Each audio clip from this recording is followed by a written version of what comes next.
you guys infiltrated the Orion Mansion with actually quite a bit of success. You guys were doing a really good job until Peirs kind of, for lack of a better term, lost it.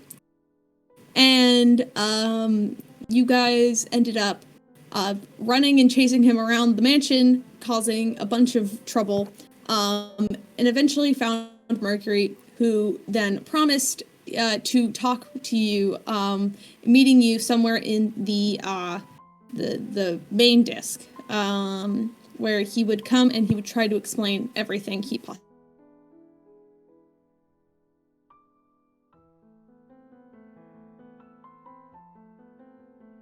So, before Mhairi, I think, if I remember correctly, he said he'd meet you around 6 p.m. In the time before that. Is there anything anybody wants to complete while they are in the tavern, just having a little bit of downtime? I believe everybody was able to take a short rest, which I believe we calculated hit points and stuff last week. So. Oh shit! I forgot to do that. Okay, you can do that. Do it real fast. It's fine. Don't worry about it. But is there anything else anybody? Because you guys have the majority of a day. Okay. Like, you guys have an entire day before Mhairi comes to where he was said. Unless you want him to meet you somewhere else, you could send him a message. No, I was probably just going to take it there. Yeah. Okay. So, anything anybody wants to do quickly? Or we could skip straight to that item. Yeah, just quick question. How the fuck do short rests work? I don't actually know. This is the first time I've ever done one.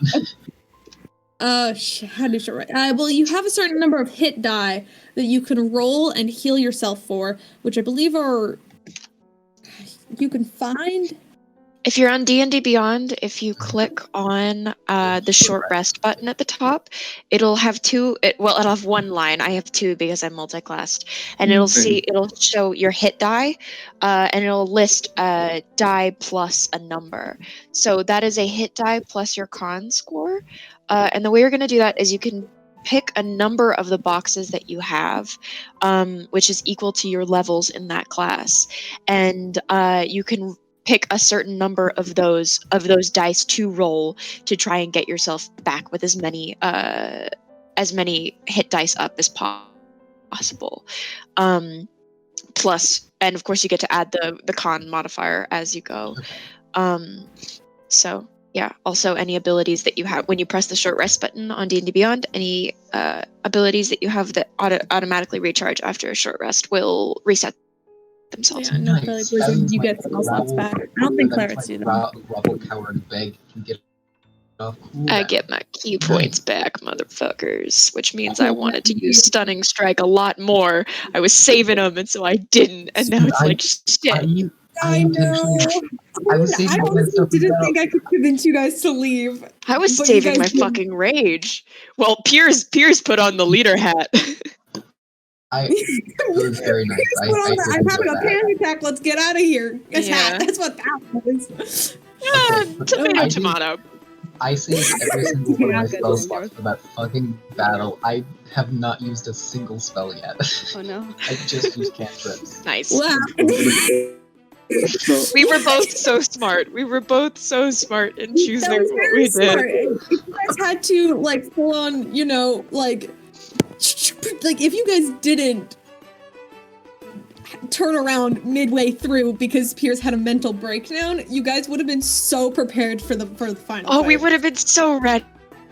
Oh, that would have been so great. It would have killed so much. The only thing I really want to do... spent 10 minutes punting around a goblin in a robot suit, so... To be fair, that was very enjoyable. I just need to do two things, which is a ritual, identify on the sword because I never did that, and then the spoon because I also didn't fucking do that. I just did good on Arcana. Okay, well, the spoon you already know everything about because you made it, and I just gave it to you in game because it was funny. But the spoon, it's the spoon of polymorph, but the enchantment on it has been kind of distorted over the years of use, so it's no longer something you can control, figure out and control and cast, so you can't decide which animal you transform. object or person into. Instead, it is randomly generated, and also after you kill a monstrous or just like a beast, I think a beast is what I anyway. I wrote down a note on it. It just says you can also absorb the souls of beasts into the wand, which then add to the randomly generated list. So like whatever's not on there right now, you can add on to it later. I also need to edit that in the homebrew thing eventually. I made that a later. I could send mine to you if you want. I can do that later. We'll figure it out later. Okay, and then the sword, which I briefly gave you an update on when you first received it, was the War Mage's blade, which has 5 charges of magic missile imbued into it, as well as a few other buffs and updates. And I don't have the thing right in front of me right now, but you know what it does because I've given it to you at this point. And also, you would notice that this was enchanted by a very familiar magic. In fact, so familiar that it's from someone of the same bloodline as you. Peirs, you would recognize this as you kind of like turn it over, just investigating it. Your mother's signature is sort of carved into the back of the handle, which you didn't notice before until you identified it. Oh shit! You did get it from alternate Peirs. Yeah. And so, but that's something you would learn now. That is all I am going to do before I head out, because it's just some well-needed meditation and just pacing around this like broken and abandoned tavern. Yeah. All right, anything else anybody wants to do? Well, you guys have basically an entire day. You guys are allowed to leave the tavern if you'd like to go pick something up or see someone if you'd like. You have the better part of a day. Oh, is Bach back? Rex? The owl. The owl! Oh shit, I forgot you sent something to him. Yeah. He would have been back probably a couple. How many days has it been since you sent the owl? He probably, because he comes back after 24 hours. Yeah, it's been a bit. I think it's been a couple of days. I'm pretty sure he's back, but he's back at his perch at the saloon. So if you want to go see him, I didn't write anything down for you. I'm sorry, I kind of forgot. It's okay.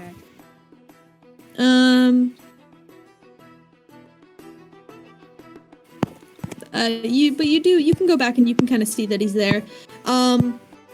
After that little note of you basically telling Daniel that you guys were fine, you guys were alive and everything, you kind of get like a relieved letter back of just being like, well, it's good to know you guys are doing fine. I didn't doubt you for a second, and then something more, and then some like scribbled along the bottom being all like, oh, Chloe's doing great. Lewis is out doing work most of the days, so I'm home with her a lot of the time now, but she's doing really well, and we both miss you. And attached is like a scribbled like child's drawing that you could probably tell that Chloe probably drew of all the Outcasts together. And like Outcasts is spelled super wrong. Like AKASTS kind of like this like scribbled crown. Oh. She's like what? What very young. 5? Okay. 5 or 6? Hear me out. You get that framed, we put it above the mantle. Oh, 110%. Right? Yeah, but Raven, so you can add a picture from Chloe to your inventory, and everybody's kind of just like crudely drawn on. Puud does not have wings in this version because she has not seen Pud's wings yet, but you get the idea. You can tell like it's more just like geometric shapes at this point, but there's like at the top of like one, like you could kind of see like she tried to draw Raven with like a gray marker, and then there's like just like 2 triangles where like his cat ears would be kind of thing. Yeah. My heart. And okay. I'm sorry. Very dehydrated right now. Oh no. Alright. I want to make sure we cover all the bases. Is everything Anybody else want to do something? Hi, Spark has the thing to do. What would you like to do? I don't know if we're allowed to use spells again, but I was gonna grab Neffy because I was a little sad that I didn't get the chance to go to the shrine with her before, and then I realized this is my opportunity to actually prepare and get holy water and shit. So it's kind of a blessing in disguise. In a sense, yes. But I don't really have a way to contact Neffy right now. So if someone with like sending or something could like message her, that would be like awesome. But I don't really know when we're gonna attack next, so I don't know when people need their spells by. Okay, I think. That's I mean, yeah, I'll just wait. Okay, let me hold on. So, do you just want me to tell her to come down here? Yeah. Do you want to word it? Yeah, that's probably good. Just say like, how many words is it? 25. 25. Not that Pud knows how to count. Spark is a little rough around the edges on it too, so I know it's somewhere above like 6 and below 7. okay. Somewhere That doesn't sound right. I'm pretty sure it does. I'm pretty good with numbers. Alright, okay, so just say like, hi Neffy. That doesn't count as a word, right? It doesn't count as a word. So hey Neffy. Wait here. I'm gonna go along as you go. Okay. Oh, that's a bad idea. Okay. All right, we're going. Okay. Hey Neffy. Hey, Neffy. Spark needs you to come down here. Come down here. To go get. To go get. Holy vampire killing water. Water. See you soon. Is unless you're meeting her at the somewhere else. Saloon. Add in the saloon at the end. That's 25. Saloon. There I we go. said the saloon. Yeah, she just throws in saloon as the last word.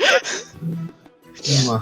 Neffy doesn't know where you guys are currently, so she would probably, when you says, "Hey, can you head down to head down and come meet us?" She would probably go to the saloon already because that's the only place she knows you guys have. That's fair. But so I'm gonna go there. Yeah, no. But you hear a little responsibility, but like, "Oh, yeah, sure, I'll be right down. I'll meet you guys down there." And then just that's all you really get from that. So a little spaced out, but she got the message. Nice teamwork. Yeah, nice. And as Spark, as you make your way down, you kind of are walking to the saloon as you just see this little flash of like white light, and then Neffy's just standing there, having teleported down. Oh, hi. Everybody else inside, or? Oh, we're like chilling somewhere else right now. Long story. But yeah, so they're all back there. I kind of had to hike down here to get here. Right. So, hi. Haven't killed a vampire yet, so unfortunately, that was kind of the plan, but I guess that's just not how the cards fell. Is that the saying? I don't know. Sure, cool. Wow, that's a new one. That's cool. What's the other one? The cookie crumble? Crumbles. I like using that one a lot. That one's a good one because cookies are good. Cookies are like some of the best food in the world. I mean, dessert is the best meal of the day. It's every meal of the day. Honestly, I think that if we could, I would just eat dessert every meal. I feel like that's not very good for me. No one ever said that. Everyone said that was really bad for me, and I gotta stay like big and spry and hopping all over the place. I don't really know if I can do that with like pastries all the time, but also like pastries all the time sounds like a great idea. How could that go wrong? How could something good like that like be bad for you? It's gotta like cancel out. Like that PEMDAS stuff. I don't know what that is. Like I feel like it's just gotta like cancel out, right? Right? I gotta be right. Well, I mean, some desserts can be good for you.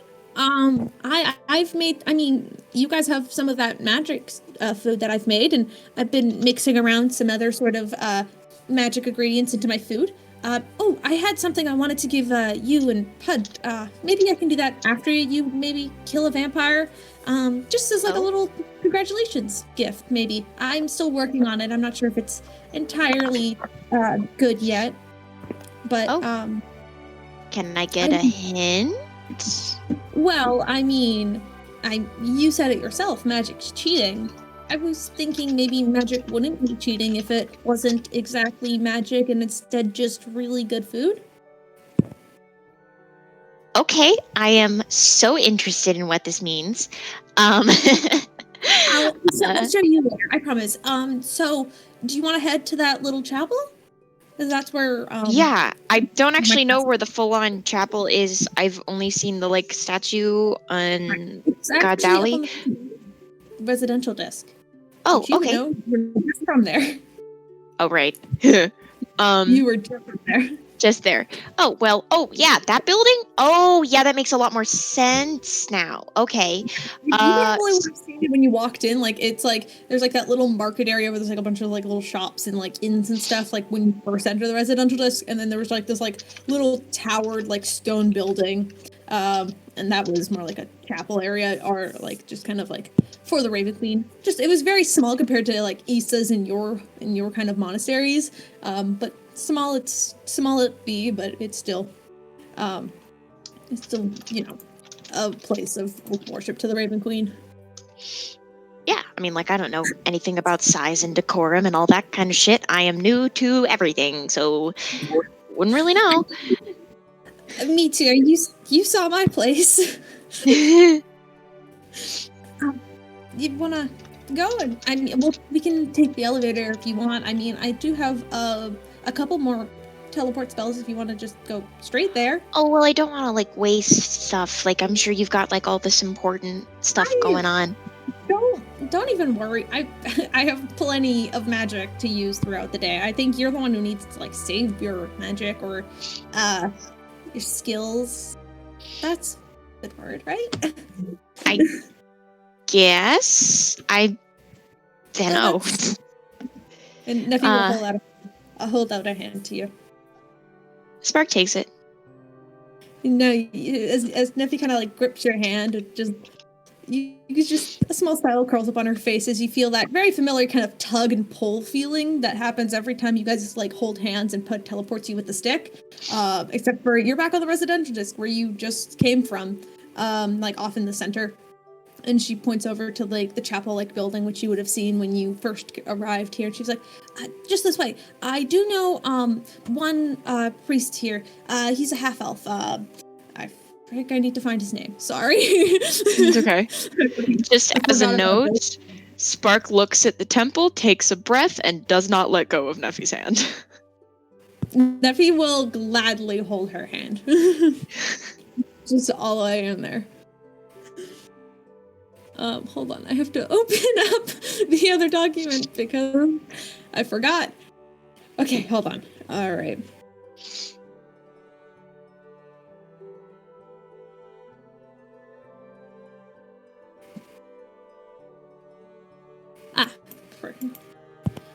Right. So Neffy leading you in just by holding your hand, walks into this building. It's very familiar, like the normal sort of very sharp stone structures you see in a lot of the Raven Queen buildings. There are a couple people, there does seem to be a couple people in prey to a sort of large statue of the Raven Queen. Not as large as the one on the main disc, or you went sky. That one was roughly, height for me, please. They're roughly like 9 to 10 feet tall. Is very large. This one's much smaller. Probably no taller than maybe 6 feet. Yeah, but there's still a couple people like kneeling in prayer as she walks in. And Neffy's like looking around, and she kind of like waves over to one of the other sort of priests in like a robe. You can tell it's like a yellow dragonborn kind of face, and she goes, "Oh, hi, I'm looking for Jen. half elf? And the dragonborn kind of goes, oh, yes, he's just, and he points to one of the two and pray. He's just like, just, if you wouldn't mind waiting a moment. He gestures to like the two of you, and he just kind of shyly like looks back to Spark and it's like, yeah, we'll be fine. And she kind of tries to step to the side, just not wanting to be intrusive, but is something wrong? Well, no. Should we talk to him? I don't know how religion works. This one does. Can we just go talk to him?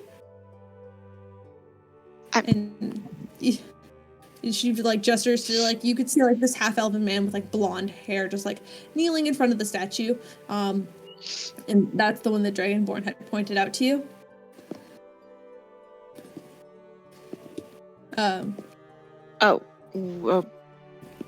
Sorry, I got very confused there as to what's going on. No problem. The Dragonborn sort of in like the black sort of Raven Queen robes had gestured to you to go meet with the half elf that Neffy had identified as Jen.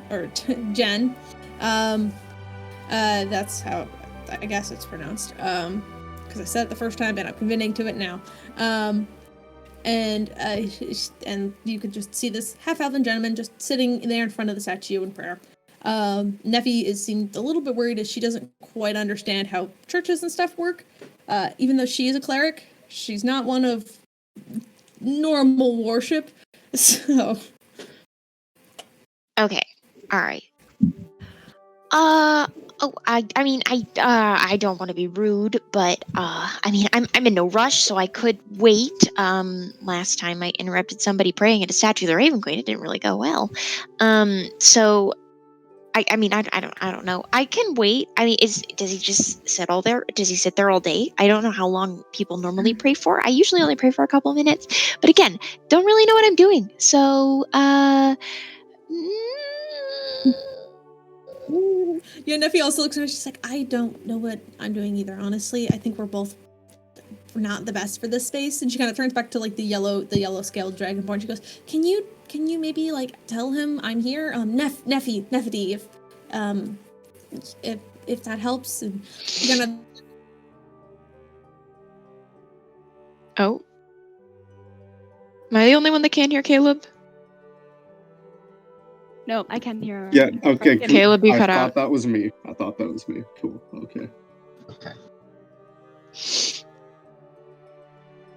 I'll type in the chat.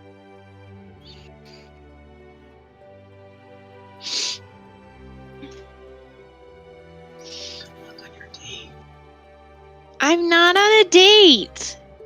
This isn't a date. I mean, we're holding hands, but it's not a date. They're too dense for this. I don't think Spark is aware that they're flirting. Like, we're at that point. Oh no. Like. It'll be fine. So someone probably needs to go, you realize that Neffy is flirting with you, right? Because Spark doesn't, like, fully realize that that's happening right now. Do you want me? I will have a talk with Spark. I'm not sure. Raven is going to be straightforward about it. He's more the teasing type. Mm-hmm. Yeah, I mean, if you'd want to intervene in her love life, you're welcome to. Well, it's not intervening, it's just pointing something out that already exists. I have no idea what I missed. Did I cut out? I can hear you now. Yay. Yes, you did cut out. Perfect. Where did I cut out? You cut out, like, Neffy asked them, the Dragonborn, to go get Jen for us. Right. That's it. Okay. And the Dragonborn kind of goes and talks to, like, whispers something to Jen, and Jen kind of looks up to him and then looks over his shoulder back at Neffy and you.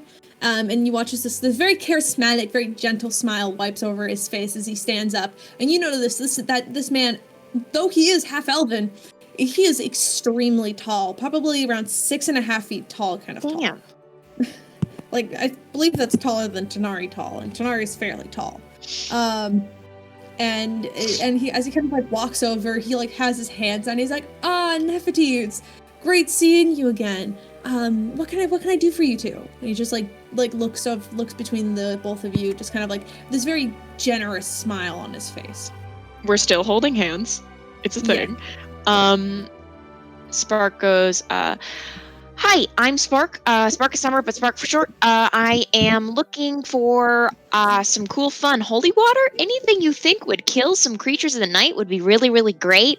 That's kind of the path that I'm going down at the moment, and I need that. And, I don't really know if, getting holy water is something that, any old worshiper could do. That doesn't seem right. So, we came here. Holy water. Yeah. Or holy oil or something like that. Like a holy liquid. I do believe we have some holy water. Hold on, I have to... right. You would be correct that, holy water isn't just something, it has to be something, ritually prepared. Though I can tell, do you have your little Raven Queen gem out still? Yes? It just sits on her waist. Yeah, and he kind of looks at it and says, I can tell you are one of... you worship the maiden as well, but I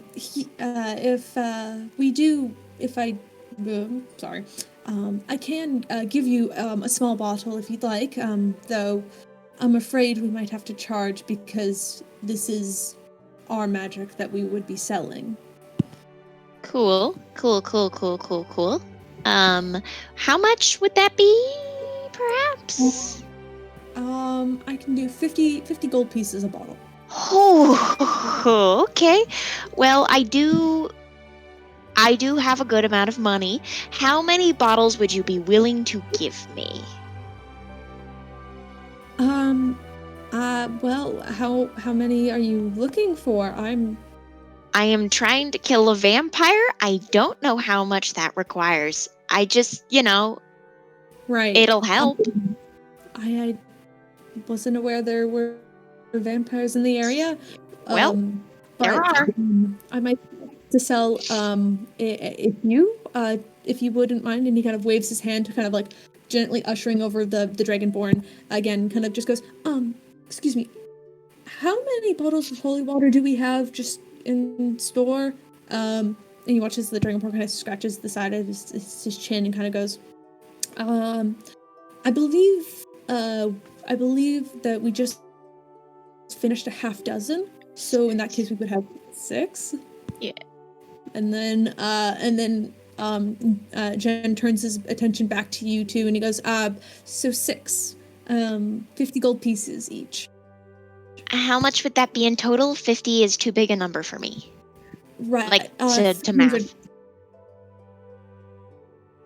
300? Okay. Wow, that's okay. I can do that, I think. Yes, I can. I'm going to really quickly convert some of my silver into gold. And that's going to become... I'm just going to subtract... give me 1 second to do math in my... You'll watch as Neffy kind of sort of reaches around her pouch and will pull out just a small pouch and hand it to him. That's only 100 gold. Do you have you don't have to do that. Oh, please, Spark, it's the least I can do. You guys are... I've seen what you're going up against. You'll need it. Oh. Well, thanks. Yeah, I mean, I can cover the other 200. Spark kind of smiles at her and then goes and rifles through her gold and will hand over 200 gold. Ow. Holy water is expensive, man. You will happily take everybody's gold. Pack it in a and just quickly count, look at it all, shake it, make sure it's weighed properly before just kind of waiting for the yellow scaled dragonborn to come back, holding a small, almost those wooden crates that some people have, sometimes you have root beers in, kind of something similar to that, but it's a bunch of these small jars full of this almost silvery It's like it looks like translucent like normal water does, but when you kind of hold it up to the light, it shimmers this almost silver color. And all of them seem to be sealed with this this beautiful like kind of almost sparkly black wax at the top of each of the jars. And he hands you just like this like 6 crates of so 6 so add a jeez, I cannot speak tonight apparently. Add 6 holy water to your inventory.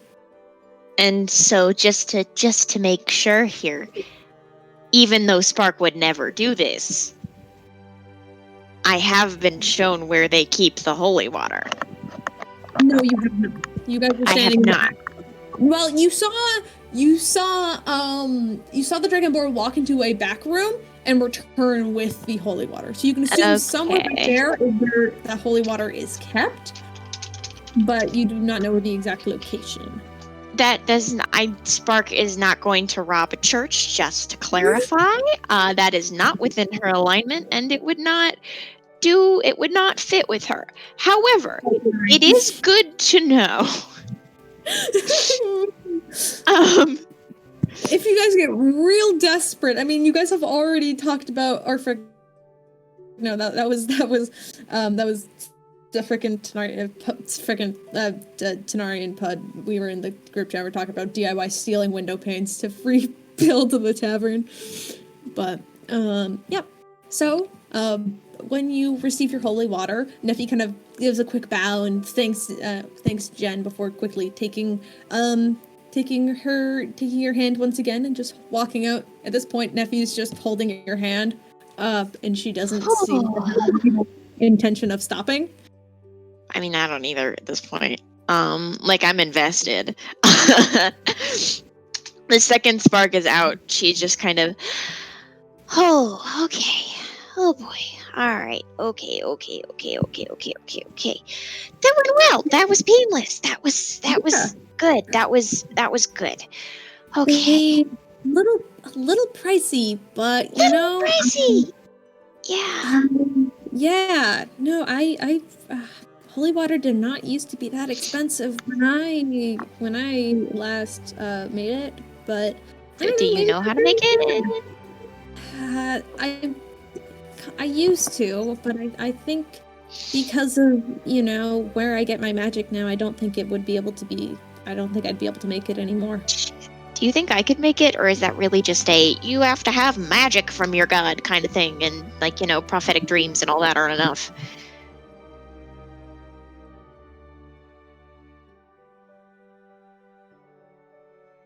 Kaleb? I'm thinking. Well, okay, hold on. To create holy water, you do need to perform a special ritual that takes 1 hour and uses 25 gold worth of powdered silver, and this also requires the caster to expend 1 first level spell slot. Shit.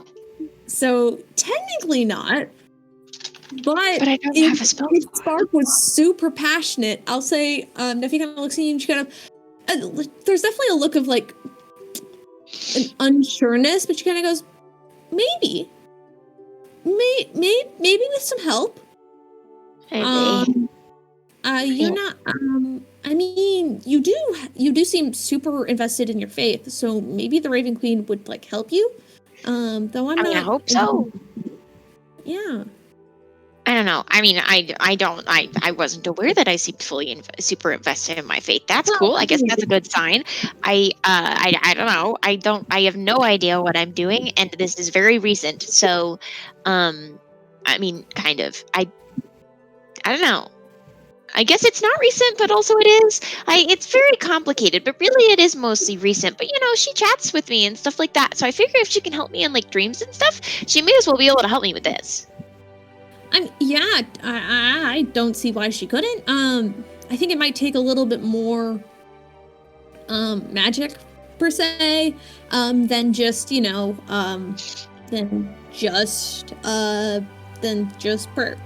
prayer. I think if you wanted to try it, I would help you. I'd be able to use the Raven Queen as a way to make holy water. So you could kind of like guide it, and I could just help you with like the magic side of things. Actually, that's the plan, you know? Yeah, I mean, why didn't I think of that? You're right here, and very pretty, and you're all magical and all that kind of stuff. So, like, of course. Like, why? That's stupid. I can't believe I forgot about that. Yeah, no, 100%. You could definitely help. She's like little blushes. She just tucks her hair behind her ear. Very long elf ears. Jeez. Well, I'm not like that great, but I can do something. I mean, I think you're pretty freaking cool. I don't know. Well, I mean, I think you're pretty freaking cool too. What? I mean, all I do is punch stuff. Like, you have good magic. Than like what I can do.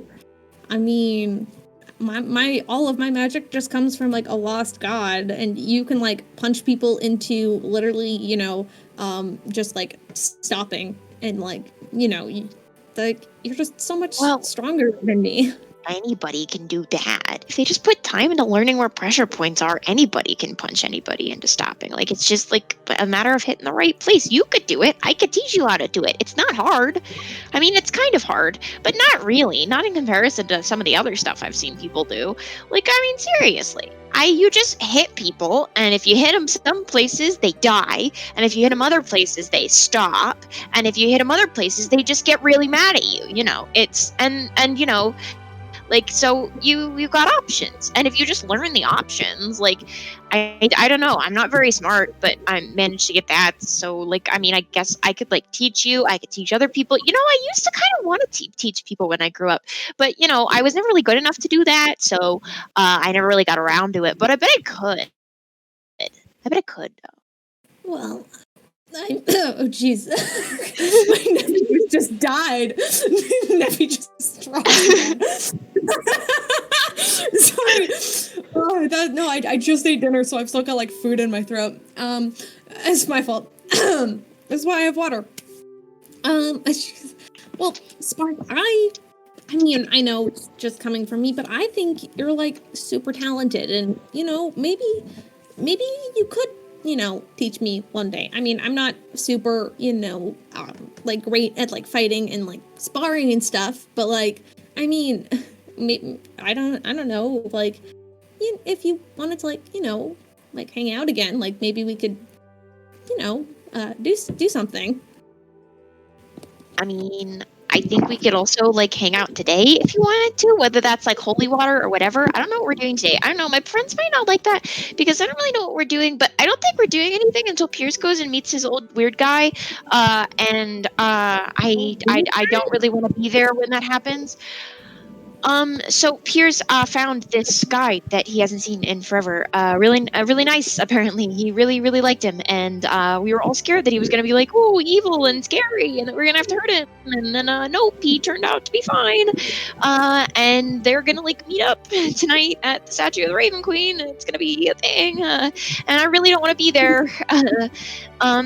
And so, you know, like, since I don't really have anything else to do, and you're busy, I mean, I just, so I can avoid that at least, and also because I like spending time with you, I think that would be cool, fun. We could make holy water, we could cook stuff, we could bake stuff, we could go scavenger hunting through all of your stuff, we could do a lot of things. I don't know.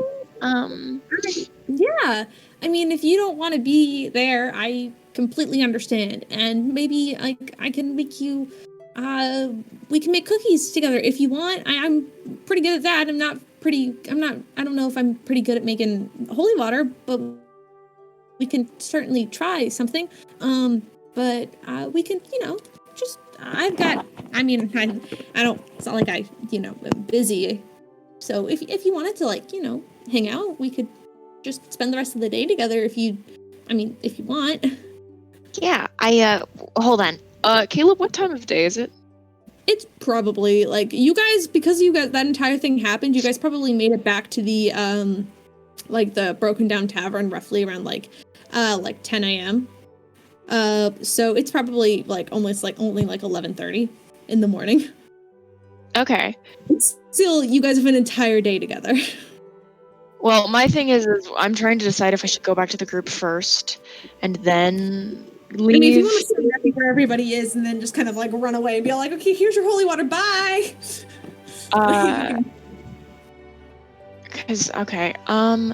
How about this? I will go back to the group to make sure that there's nothing that I like desperately need to do, that we don't have any plans or anything like that. And then I'll meet you back here at like 4:35. Then I can take a little wide gap, avoid all of that. To be fair, maybe I shouldn't. Would that be selfish? Because what if they get hurt? The last time we had something like this, someone ended up getting hurt, and maybe that's too selfish. Maybe we should just hang out now, and I'll be back, and I'll just suck it up. Yeah, that's what we'll do. How about we go now, and then I'll go back to the house at like 5, and I'll just suck it up. That sounds like a plan. Let's do that. I mean, if you'd like to wait, we can wait until 4:00. No, it's fine. I'll spend time now, and then I'll be able to spend the night wherever the group needs me, just in case somebody gets hurt, because we don't want people to get hurt. That would be really bad. Especially because technically we don't know if he's good or not. Because maybe he's not. Maybe he's not. Maybe he's just pretending to be good. Maybe he's just pretending to be good, and he's gonna kidnap him and take him back to the big mansion and turn him into a robot or something. Maybe it's just pretending, and it's all just gonna end up being he's gonna be bad and evil, and that's just all it's going to be. So, I should be there. Let's just go now, and we can hang out, and I'll leave at 5. Right. Do you want to teleport back to my place for now? Maybe just get get away from people? That sounds great. Yeah. And are you taking the holy water with you? Yep. Yeah. So I just put that in my bag. I mean, you're already holding hands, so she just kind of almost like Howl's Moving Castle in a step, just kind of takes one step, and then both of you just suddenly appear in her sort of cluttered hoarders, remove requirements-esque home. And Neffy, also add this to your inventory. Frick, I have to pull up the stats for this quickly because I found it on Instagram and I thought Neffy could totally make this, so I saved it. Hold on, give me 1 second. I should have been more prepared, but I'm not. And you can add this to your inventory and you can give it to everybody later, because that makes sense, right? Where are they? Okay, so she gives you, she'll also give you, 6 honey tongue pastries. These are homebrew items, so I'm just gonna quickly, screenshot it. Oh, I'm so excited. Ooh, yes, because this is just on Instagram. Technically,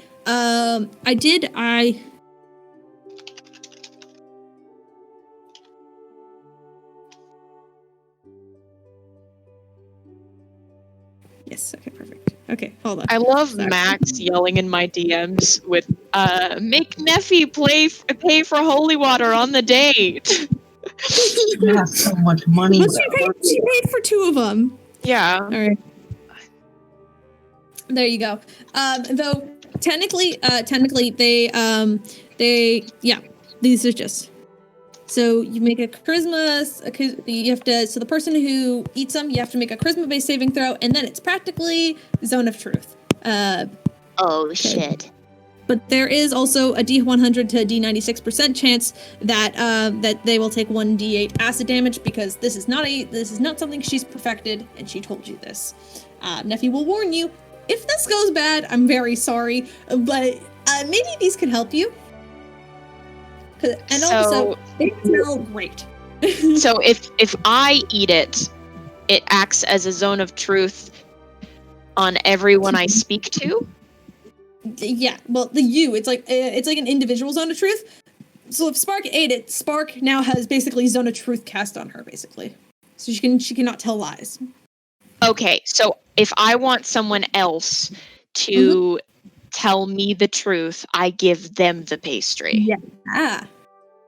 Okay. And you guys are gonna meet with Mercury, so who knows? But yes, that's a fun. And how many of them do I have? Once again, 6. I feel like that's a nice half dozen. Is like originally I was gonna do 3, and I was like, that doesn't make much sense.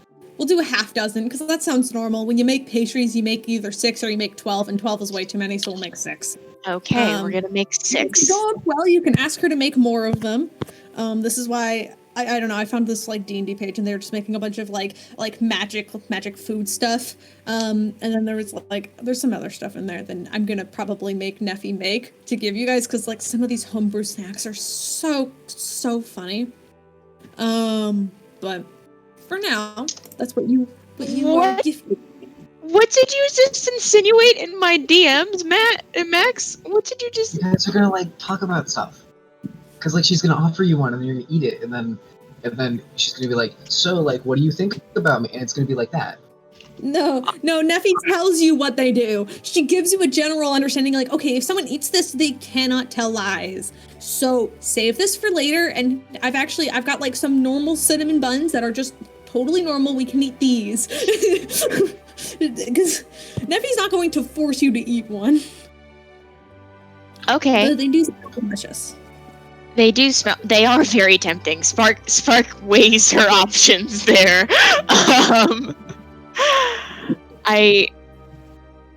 Spark is like, I don't want to waste this, but also that smells really good. Which also smell pretty good. Yeah. Oh boy, this has moral implications that I'm not sure I'm ready to face. Okay, sure. Right. If you don't want to, you could just... Nope, I'm gonna keep them. But I'm going to sit and think on them and probably feel really bad for using them. Let's go, boys. So, all right, I put that in my inventory. She can gift these to you later to when your date is coming to a close, like timeline-wise. So you guys have like a pretty good date where you guys just kind of like sit around and hang out and just, like maybe like she'll show you where she like kept her old armor and stuff, and you can kind of see oh hey, this is kind of like my room in a sense, and like she'll like have like all this like really old like beautiful armor when she was like a paladin on a party, and then she'll show you like her little like mace that she used not often. Nice. But she didn't.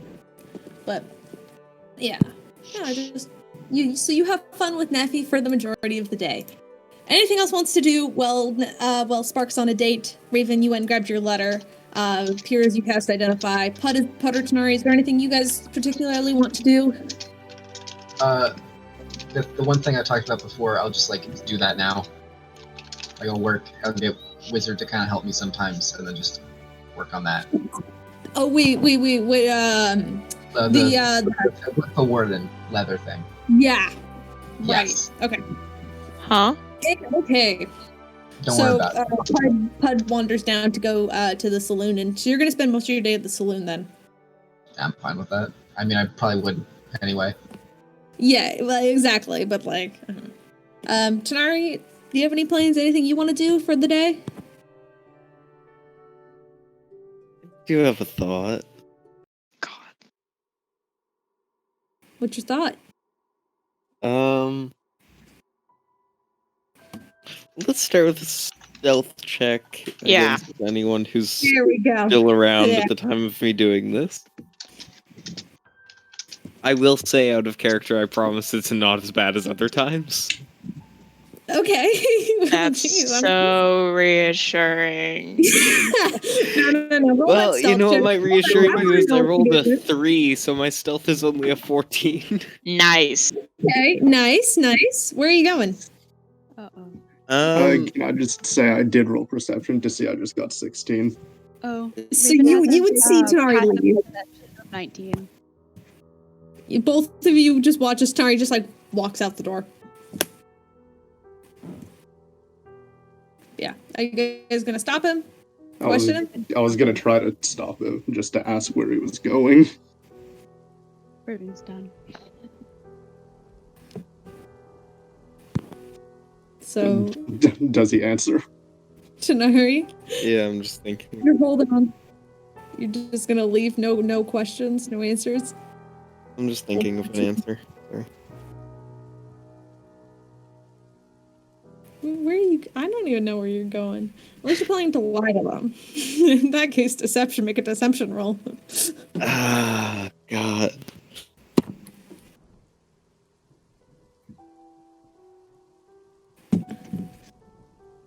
First, tell your lie, and then roll. I'm just gonna go look for something that might be able to help us, which is not technically a lie, but if we're arguing that I'm insinuating that I'm looking for an object, then it's a lie. Yeah, roll deception. I'm gonna still make you roll deception, though I'll say. That's a nat 19. So 25 overall. Tanar'ri's looking for something that could definitely help you guys, probably later on in the battle. You guys both believe that. It was a 10 on insight anyway. Oh, for insight? No, this would just be your passive insight. Oh, passive insight. Sorry, yeah, you don't get to roll for Okay, this well one. that's weaker. Oh, sorry. Oh, okay. Sure, he bet he. Actually, no, it'd be higher, but whatever. It's still not good enough. As long as if you beat a 19, you know he's telling the truth but also lying. Technically, it has to be to 25 because it's nat 19. Oh, right. 6. So you have to beat a 25, right? Sorry. But no. So, both of you believe him. He's going to get something, that might help you guys. And if you guys are not going to stop him, Tanar'ri, where are you going? Yeah.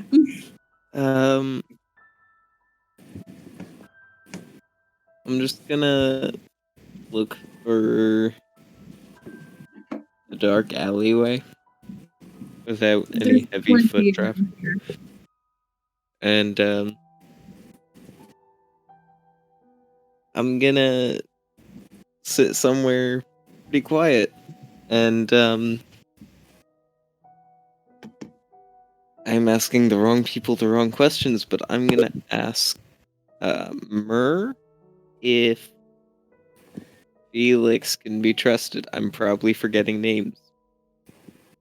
Nope, you got them both correct. Okay, good. Congratulations. Little clap for you. Ask who? Mhairi.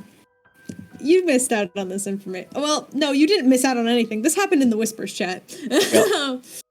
How is that spelled, perhaps? Myur. Or ER, sorry. Myer. I think. Shit. Now I have to remember how I spell my own NPC's name. Yes. Cool. I am intrigued. Alright.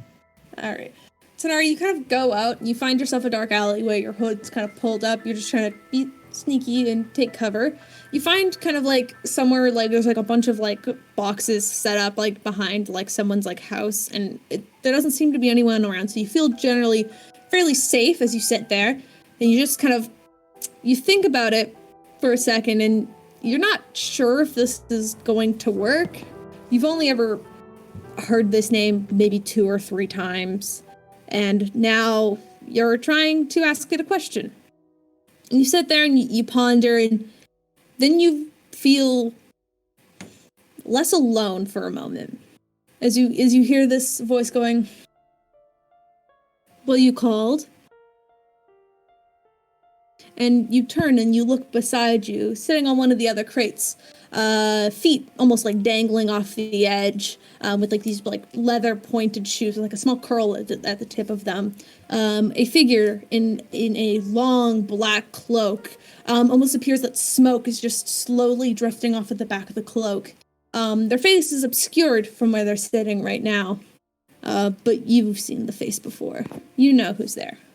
It's the same sly voice that you felt in your dreams, but now is almost physically beside you in appearance. What can I do for you, Tanar'ri?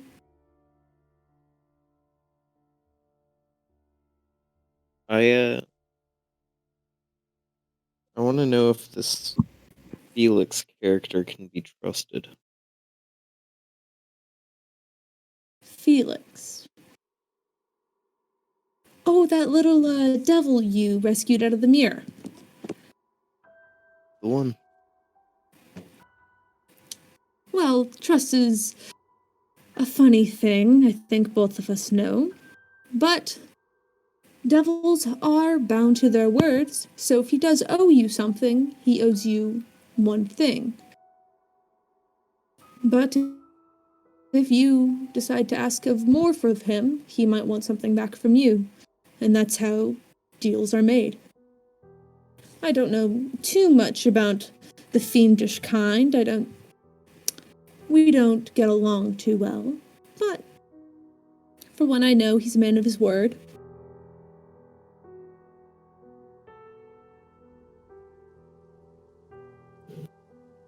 Would you advise against any deals then? Oh, I don't advise against anything. You do whatever the heck you want to do.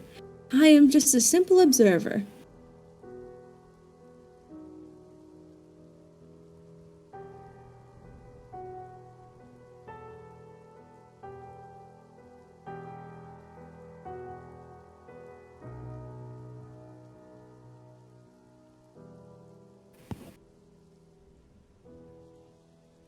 Steven?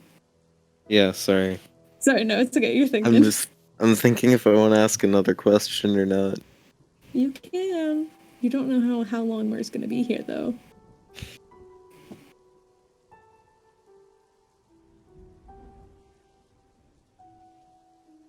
Can I ask one more question before you get back to whatever it is you do? Is that your final question? Not including the question of if I can ask a question.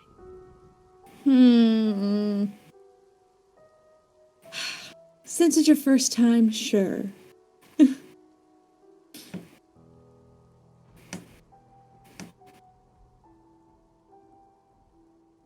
Considering the other connections of my friends, would it be a good idea to tell them about you, or would it be smarter to stay quiet for the time?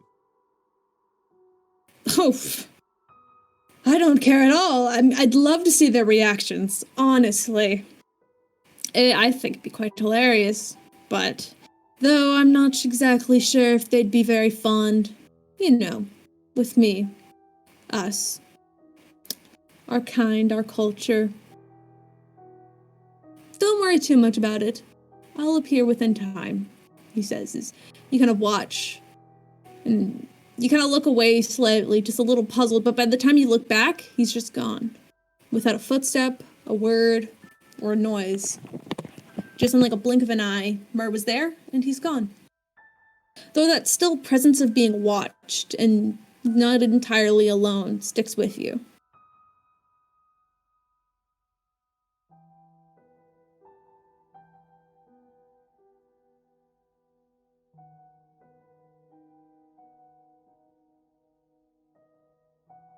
Well, now I'm gonna see if I can call upon Felix.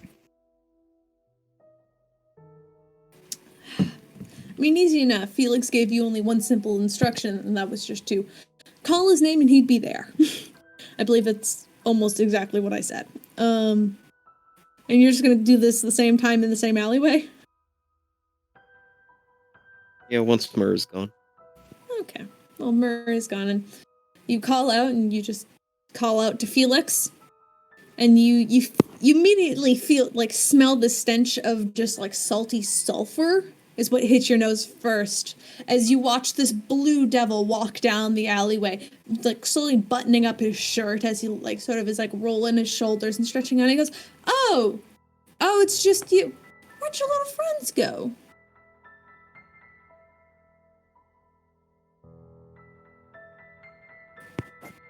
I thought for now a one-on-one conversation might be better.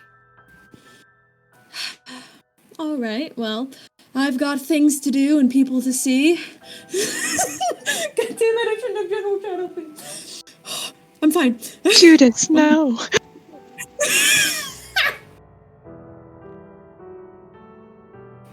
I really liked that vine, okay?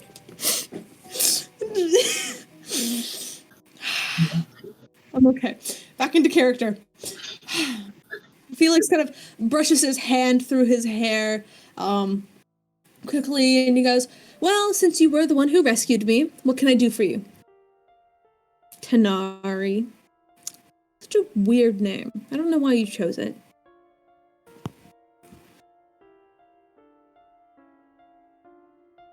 I recently acquired a business that needs a little bit of fixing up.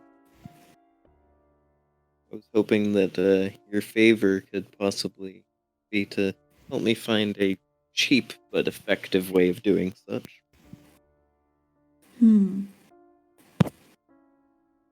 The ratty little tavern down the street.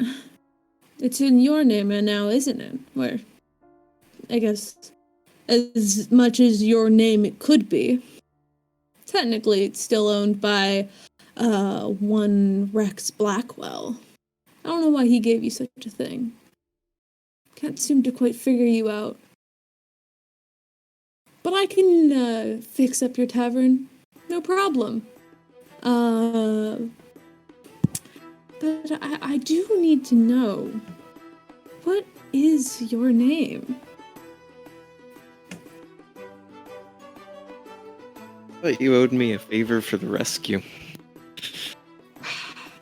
Well, can't say Devil didn't try. And you watch as he just snaps his fingers. And he kind of goes, all right, done. One tavern clean, ready to go, and ready for business. Though, I think the workers will be here any minute now. You can... Anything else you would like from me? Not right now. But, as for my name, maybe you'll find it out in a future deal. Well, if you're promising me a future deal, now you have me interested. I'll talk to you later. And he does like a little, like just like that little like finger wave kind of thing, and then vanishes in a puff of black smoke. Meanwhile, everyone else who's currently in the tavern, which I believe is only Peirs, Puud, and Raven, Sparks out. No, Puud's not here. Puud's down at the yeah, so it's only Raven and Peirs. You guys are just hanging out, like, maybe just, like, you know, stretching, getting ready for the next fight, thinking about... probably doing small sword exercises. Raven, what are you doing? Raven, Alycia, you're muted. Oh, I don't know. Reading something? I don't know. They're just hanging out. That's fine. No. And the two of you are kind of just like hanging out in this like weird diner area. Maybe you flipped over a table so you're able to kind of sit at. And as you guys are just hanging out, you hear this like little like tipping, very like tap, quick tapping. And it's just because of like, and then like this little chitter chatter of like this almost sounds like whispers start to begin to echo around you. As you see things. Like the windows that have been boarded up and like maybe had some like cracks in it begin to repair themselves quickly in like this magical way. Tables begin to just appear out of like the floorboards, like expanding and then growing. The lights begin to flicker before they are just on, and there's actually light in this place for once. You hear the rumble and like the sort of turning of kitchen equipment being turned on and prepared for use. You watch as you guys look over to the back of the bar, and it just begins to be filled with bottles, just like the blink of an eye. So there was like nothing, and then suddenly it was like kind of full with bottles, and you blink again trying to rub your eyes, and suddenly it's just filled with liquor. And you kind of have to stagger and stop yourself looking around, and you don't see anything. But suddenly you were standing in a fully furnished bar with electricity and all the basic necessities that you guys would need to run a small business. What the fuck? At this point, Tanar'ri, I'm assuming you're heading your way back after you made the deal? Yeah. Yeah. Tanar'ri walks in, and Tanar'ri, you're witnessing that there's this fully furnished bar. What Huh? Should I just make the assumption this is your doing, or... Oh, I don't deserve all the credit. So... Felix? He thinks he's the devil making the deals. You know, that's not surprising. I'm sorry. That line killed me. Tanar'ri thinks he's so cool. Tanar'ri thinks he's so cool.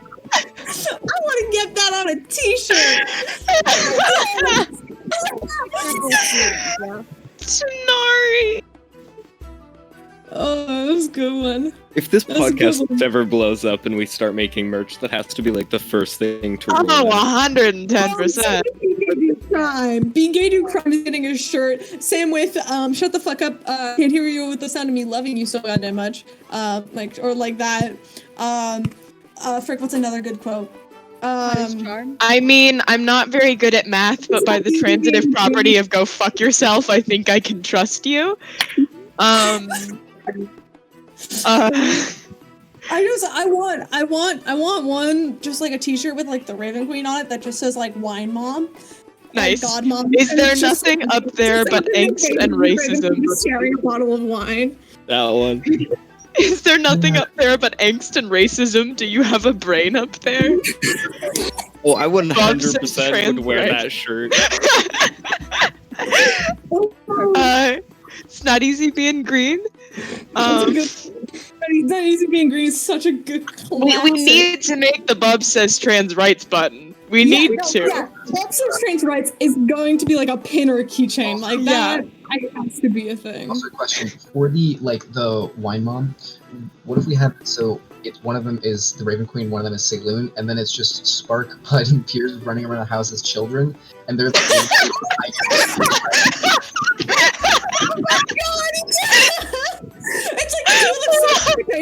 like with like a bottle of wine in each hand, like tired as shit, and then you just see like baby Spark and Puud running around in like diapers. Oh my god. Oh my god. It would be hilarious. Wait, hear me out. We put the myrrh in merchandise. I hate that. Oh my god. But we have Also, I did entirely steal his name from that one vine, and thank you, Max, for noticing. I will admit, I needed a cool name for a god that sounded kind of cool and like edgy, and then the name Mur came to my mind, and I went murder, and I went shit, that's his name now, and I was just quietly hoping no one would notice. And then we did. We're all idiots.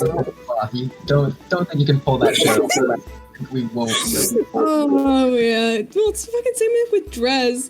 Which is fucking Dante found out because I gave him my Vox books, but it's fine. It's fine. I steal names all the time from other places. Because fuck being creative, right? I'm just gonna steal the name from Vines because I think it's funny.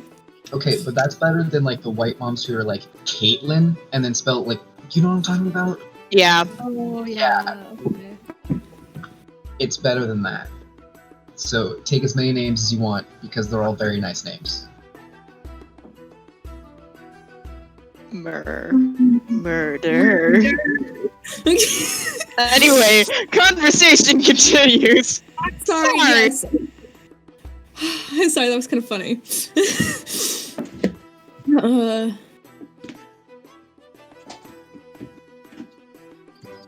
Okay, but so the three of you are now standing in a fully furnished tavern with, if you guys wanted to go around and check, the food, there is, the fridge is full of good food, like food that's like ready to be prepped and made into tavern food. You've got a bar full of liquor if you guys want to drink.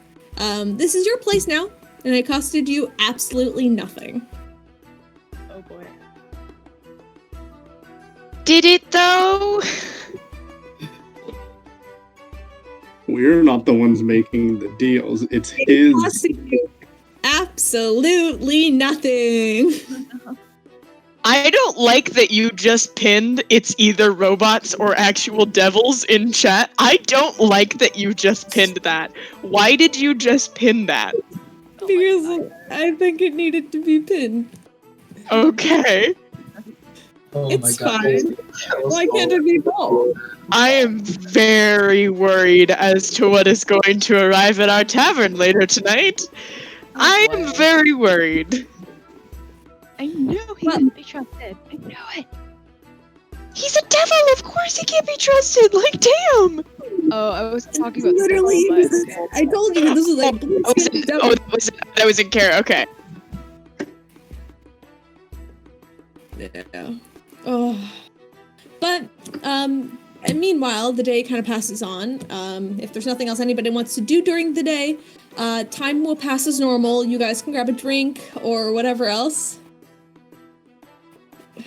I'm going to actually pin that as well because I think that's so fucking funny. Anyway, frick, what was I just saying? The time will pass as normal. Puud, you make your way back into the tavern, realizing it is fully furnished. I'm assuming Pud's going to arrive first before Spark's spending her entire day with Neffy. Mhm. And timeline-wise, it will only take you about like 2 to 2.5 to maybe I'll say in even 2.5 hours to get that shit done with Wizard. So I'm going to assume Pud's the next one back in. Okay. As you just walk back into a fully furnished tavern.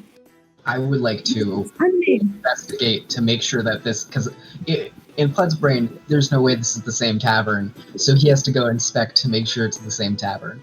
He is investigate, like he's like looking around each like nook and cranny, like, this ain't it. So, that. Even though your friends are inside, it is the same tavern. And probably towards the end of the night, Spark, you return with your holy water and having such a fantastic time with Neffy. So. Hi, all. What happened here? What? Good, you're back. Right. What? It's real, though. It's like real. It's real? What happened? How did we do this in a day? How did I miss it? Demons. What? Demons. What? Wait. Whoa. Did someone talk to that Felix guy? Tanar'ri. Please be careful. Spirits in the woods and stuff like that, they just like take things and it's not good and it's scary and they don't do good things. That's very dangerous. This is a good decision, I hope, but like, did you get, oh, you already gave him your name. Oh no. Yeah, he has my name. Make a deception check, buddy. Make a fucking deception check, buddy. You cannot say it like that and make a deception check, buddy. I'll roll insight since I'm the one talking to him. I haven't taken out my dice yet. Okay, that was not terrible. Not great, but not terrible. I mean, I got a 19, so... I got a 16, damn. Oh, Dang. hell yeah. Something's definitely up, but Tanar'ri is his name, so whatever it can't be that bad. Look, I don't know much about devils, but I guess the fact that you still are like around here and not like totally kidnapped means that they're a little bit different than like, you know, and you can still be called by your name, so I guess that makes it a little bit different than like the creatures in the woods. But oh boy, that's a little scary. But I mean, what did you give back? What did you give for this? Just freedom. Oh, that counts? Oh, that's so cool. Okay, then that's probably fine. That's probably fine. That's cool then. That's awesome. Everything works. That's awesome. I got us a bunch of holy water to hurt vampires with. Does it work on tech? What? Do you think the water would work on tech? I mean, it's water. You think he's that dumb to make those people not be water resistant? Have you read the man's diary? He's a nutcase. But he's Yeah, also but I kind would of a assume he's genius. smart enough to make things insulated. Yeah. I don't know, and I think we should save it for vampire stuff because I only have 6 bottles, and it's kind of hard to make other ones. Yeah, they're pricey, they're expensive. I spent a good amount of money on them, though Neffy helped. She bought some as well. But what? Oh, you were with an Effie. Yeah, no, she said she'd take me down to the temple because I was a little scared of going on my own. And so she did, and then we went back to her place and we hung out. Uh-huh. Like a date. What? Like a? I don't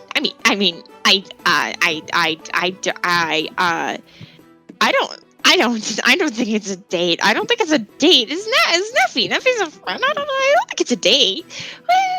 Why would it be a date? I don't know. Do you guys hold hands? I mean, yeah, but I do that. It was, we did, but like it was, I just held her hand because we were teleporting, and then when we got there, I was like, oh, I'm already holding her hand, and this is like, kind of like a stressful thing, so I may as well like hold hands to be like, grounded. Like I hold you guys' hands in order to like, ground myself sometimes, and then we kept doing it, but it was kind of, it's just habit, and it's not like she was upset by it or anything, and it just kept it like that. It's fine. Well, Uh-huh. So you held her hand, and then you went back to her place and hung out. And Tanar'ri's actually doing the air quotes there. What do you mean hung out? What's that for? What does that mean? Well, we hung out. We had a time. We made cookies. She gave me pastries. I don't know. I just don't know if it's a date. It was just like at our house. Like dates don't happen like at your house. You like go out into the field and you have like a picnic and stuff. It doesn't like happen at somebody's house. Pretty sure it happened at someone's house. Did you have fun? Well, yeah, of course. I always have fun with Neffy. Neffy's really great. Cool. It's fine. What? I mean, it's fine because if you had fun, then it doesn't matter what's happening. Yeah. It's just it's fun. Why did she think it's a date? Is that like I haven't been on a date in years. I don't know. I don't really know if I've ever been on like a real date. How do people date? How does that work? I don't really know how that works. How do you she knows that? Should I be worried? Do I even want to go? All of you guys can talk about this, but I need to leave now. Oh. Here. So, Puud, Spark, you're in charge. Make sure those two don't leave and follow me. Because apparently we're not allowed to have private conversations, and he will also hand Spark his crossbow. You can shoot them if they try to leave. Same with you, Puud. Thanks. And then he's just gonna get out of the door and run. Stealth check? Wait. No, Spark is gonna go. Wait, shh. Spark is gonna put a hand to Tanar'ri and go, I'm going to let you go. Give me a second. Don't run off yet. I'm going to let you go. Just give me a second. And I'm just gonna kind of try and get him to pause before Peirs is to make sure that Peirs is out of earshot. He's running so he can be ahead of all of them. All right. Tanar'ri, will you listen and wait back? Yeah, I'm waiting, but I'm still... Well, no, I'll wait for Spark before I roll any stealth checks. Of course. But yes. So Peirs, you're like, and are you in like a full sprint or more like a casual kind of? No, it's full on running to get there. Yeah, so you just like run at like a full sprint for the elevator to get down to the sort of the sort of God's Alley that you that Mercury promised to meet you in. Tanar'ri, hey, if you'd like to follow, you may roll the stealth check now. Raven's going to. Oh well, I was gonna say that 2 people should stay here and 2 people should go, and me and Tanar'ri are the fastest, and Peirs is gonna be running. So I was gonna think that really quickly, Tanar'ri and I should go, and you guys should stay here because no one should be left alone. Okay. I have an idea. Mark, I'm sneakier than you. You're gonna get caught. I have a +8 and advantage on all stealth rolls, and I have a 45-foot walking speed. I'll be okay. I have a +11.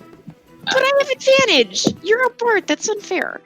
Look, I know you're sneakier than me, but like, I at this point we gotta like catch up with him, and he's probably gonna try and run somewhere with this Mhairi dude, and like, I don't want to leave Puud alone.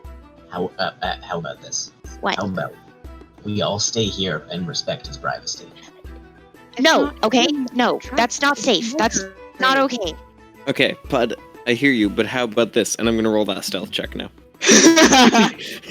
I already rolled it. God damn it. I got a 28. I only got a 22. So I. I'm going to stay with Puud. I'm going to stay with Puud. No, please don't leave. Raven's gone. Raven, if you're still here, you're probably Just still let here. them go, okay? It's not safe. But like, it's kind of rude. We Yeah, trust- well, you didn't respect it when I was going either. Yeah, and I learned. that that's not okay. It's kind of Okay, well, actually, I would kind of argue that you learned that it is okay because we learned that I was about to get totally fucking kidnapped. So,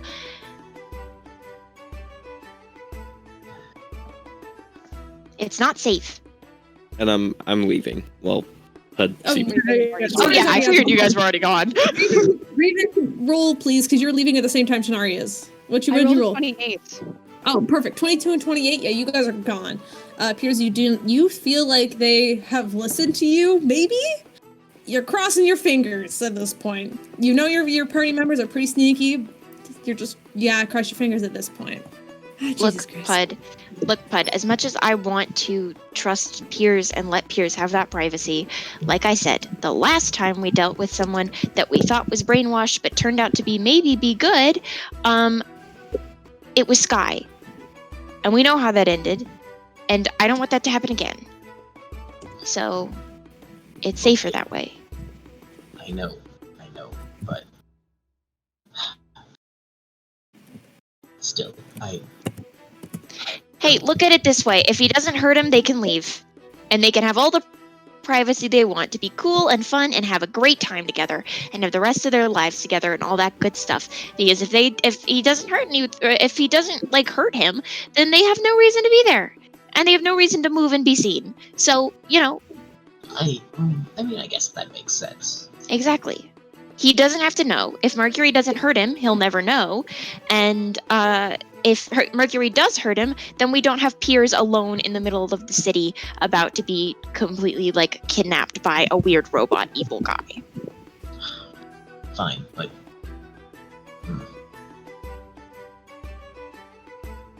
I want to be able to trust our captain more, Is he our, I feel like he's our captain. I mean, yeah, he is. But, like, and yes, as much as I would love to trust him, and I do trust him, and he makes good decisions, I don't think this is a good decision. I don't think he makes good decisions when it's about this kid. Because I don't either. I mean, seriously, looking at the track record here, he went kind of off the rails earlier at the idea of this guy being in that building. I mean, okay, fair. I don't think he's making the best decisions when it comes to this guy. Well, And that's fair. I get it. But, like, I have an idea. what? How about we just, because I mean, we can't really change anything from here. Nope, they're gone. And then I was going to try out some recipes for the restaurant. Do you want to taste test them? Actually, that sounds great.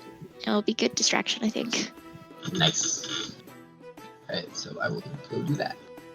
Alright, and so, even though Nephidi had just fed you some real great snacks before, Puud's giving you a whole new flavor. Hell yeah. Smark's just getting fed today. Good. Alright. Meanwhile, Peirs, you bolt your way down to the God's Alley. You bolt your way there. You look around. You don't think you're followed. So you finally get a chance to catch your breath. Mhairi isn't exactly in sight yet. But you stand there and you wait. He's specifically going to sit under a saloon. So you go and you sit down. There's like a little bench in front of like the saloon kind of prayer shrine. You just go and you take a seat there. And you just sit and you just wait. And minutes pass. You feel like hours waiting until you see him. Mercury, in this shiny silver armor that almost makes his like metallic arms blend into his body perfectly.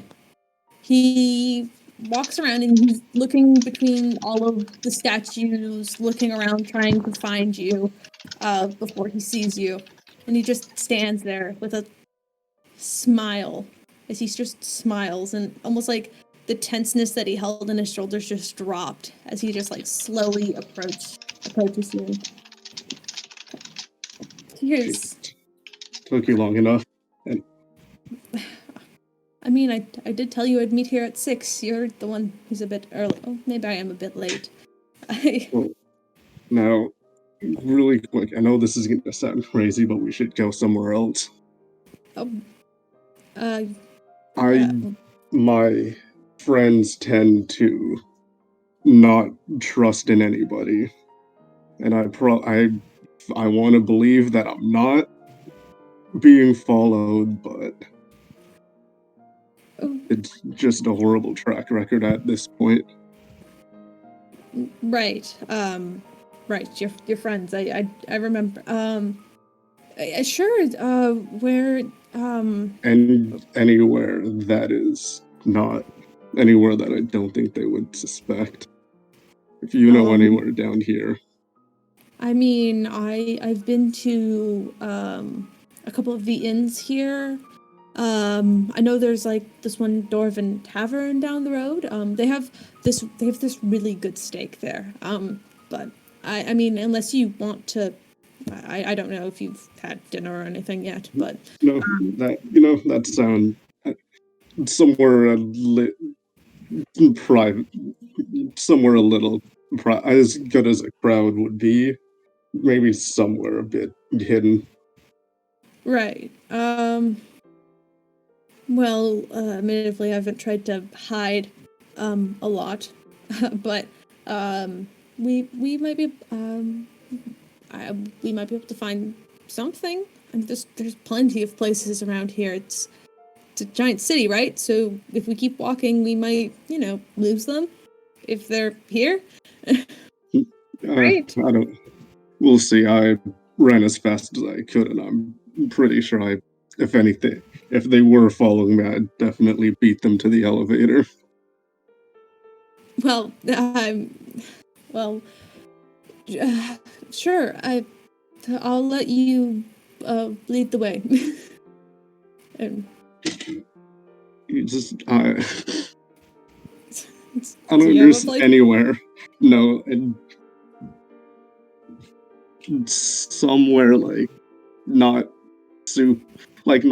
super hidden that it's like I don't know at this point. As they're walking, it's probably just talking about how he got off the mainland and everything, and like what he was going through. Okay, since you guys are moving from your position, can I have Tanar'ri and Raven make a perception check individually? We're gonna pause. You two roll. Yep, sure. Tanar'ri and Raven. 7?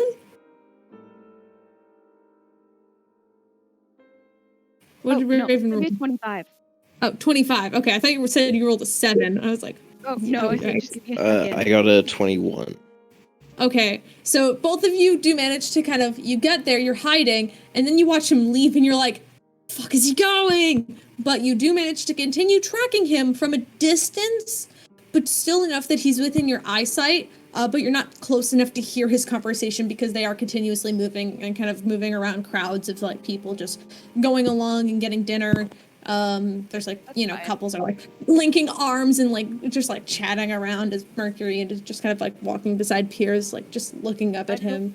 I don't want to be snoopy. I just want to make sure that I'm close enough that I can see body language. So if things get aggressive. we Oh, can switch. yeah, no, you were definitely close enough to read, like, body language. You just can't hear their conversation. I'd say You okay. can see them, you can, like, see everything that's happening, but you cannot hear them, is what I'm getting at. Okay, that's cool. Okay. Are you okay with that? So, as you guys are walking, Mercury kind of takes you down, like, the sort of, like, winding road, just kind of being all like, we might be, there's, like, a small park over there if you want to sit. And Yeah, they'll kind of that sounds good. lead you to this. It's kind of like one of those, like, small parks you'd see within, like, very heavy residential areas, but it's just like a coffee shop and then like a clothing store, and then in between them is like this, like, really, like, this, like, small patch of, like, grass with, like, maybe one tree and, like, a park bench kind of park that you can, like, walk through to get to, like, the street behind it kind of thing. So it's barely a park, but there's, like, a park bench. And as you kind of sit down, Mercury has just been listening to you this entire time, and he just kind of goes, wow. But I'm very impressed, almost. I mean, your friends, they seem very, very interesting. And they've Yeah. gotten you far. Yeah, I mean, I'd be lying if I wish I didn't have the other two with me. Yeah. I saw them briefly. They're doing fine. Alive, at least. Last thing I remember is Petra wasn't doing as good as Show was, but they were both alive, and when I left, I was foolish and I didn't bother making sure that they would be all right, but they're strong, and I believe that wherever they are now, that they're doing good. I'm sure they can. I'm sure they can handle themselves. But did they ever leave the mainland? 'Cause Not the last place I saw them, no. We had made it closer to the coast. We were taking cover in one of the coastal cities down there, and something. You actually watch as Mercury's just, like, scratching his head, and you notice, like, this small sort of, like, glowing blue gem just, like, and sort of, like, placed on the side of his head. And he kind of scratches. I don't know exactly what happened. It was strange and fast, and the last thing I knew is I was no longer on a beach. I was, like, left for dead in the snow. I assume sometime between the ambush and losing them, I woke up on Tanar'ri, the island north of here. I don't know how I got there, but I got there somehow, and there were, trying to look for cover, I found this cave, and that was probably the worst place I could have found. He says, he looks down at his arms, just clenching his fists together. They kind of make, like, the crunching metal noise as he just holds his fist in, like, a ball.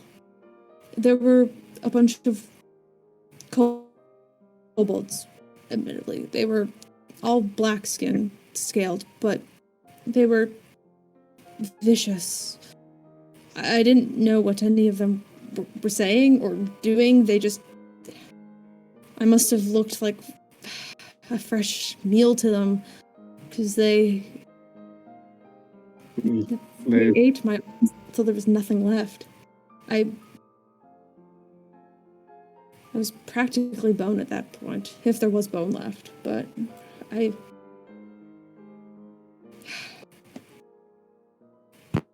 he kind of sighs and looks over to you, and looks over at your...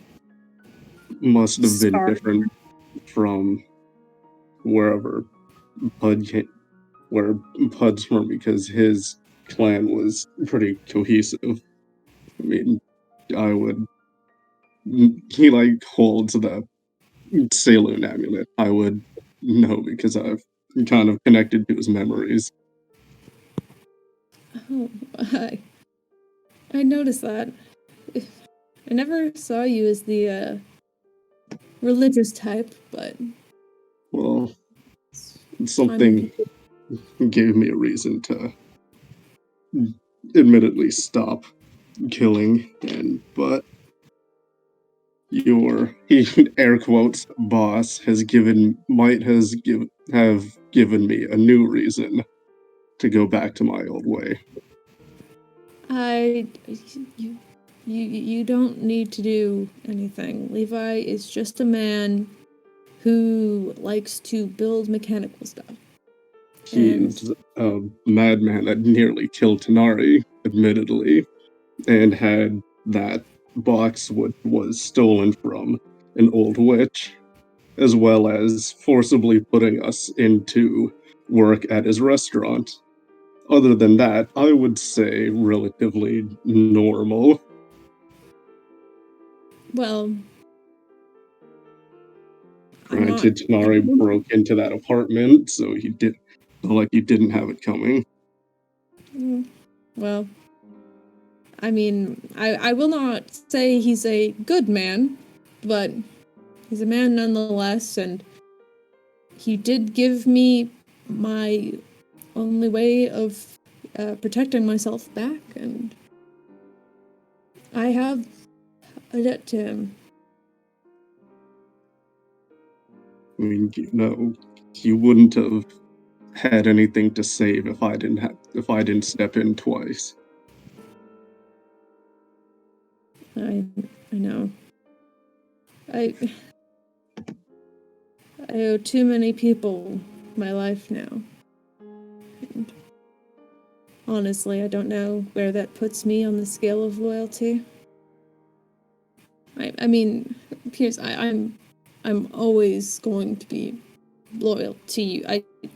You know that. You know that I trust you more than anyone in the world, but I don't... There's so much that happened while you were gone. There was so much you missed. I know there's a lot both of us didn't get to see. I mean, you got it pretty well out for yourself here. As much as your friends confused me, they seem good. They follow you, which is quite nice to see. Well, almost everything I've done up to this point was to find you again. But once I didn't know where you would have gone. I just saw that opportunity to go to the island and I took it. I didn't know if you were gonna be there or if anyone was. I was really just gonna wait and see, but I guess things changed and now I ended up with all of these people. Well, by some miracle, these people led you back to me. I wish I could say the same. My goal was to try and find you and to try and do anything to get you out of that place, but I wasn't strong enough, and Show and Petra, they did everything, and when you had left, they told me, and we began to search, and then everything happened, and I lost track of things. Alright.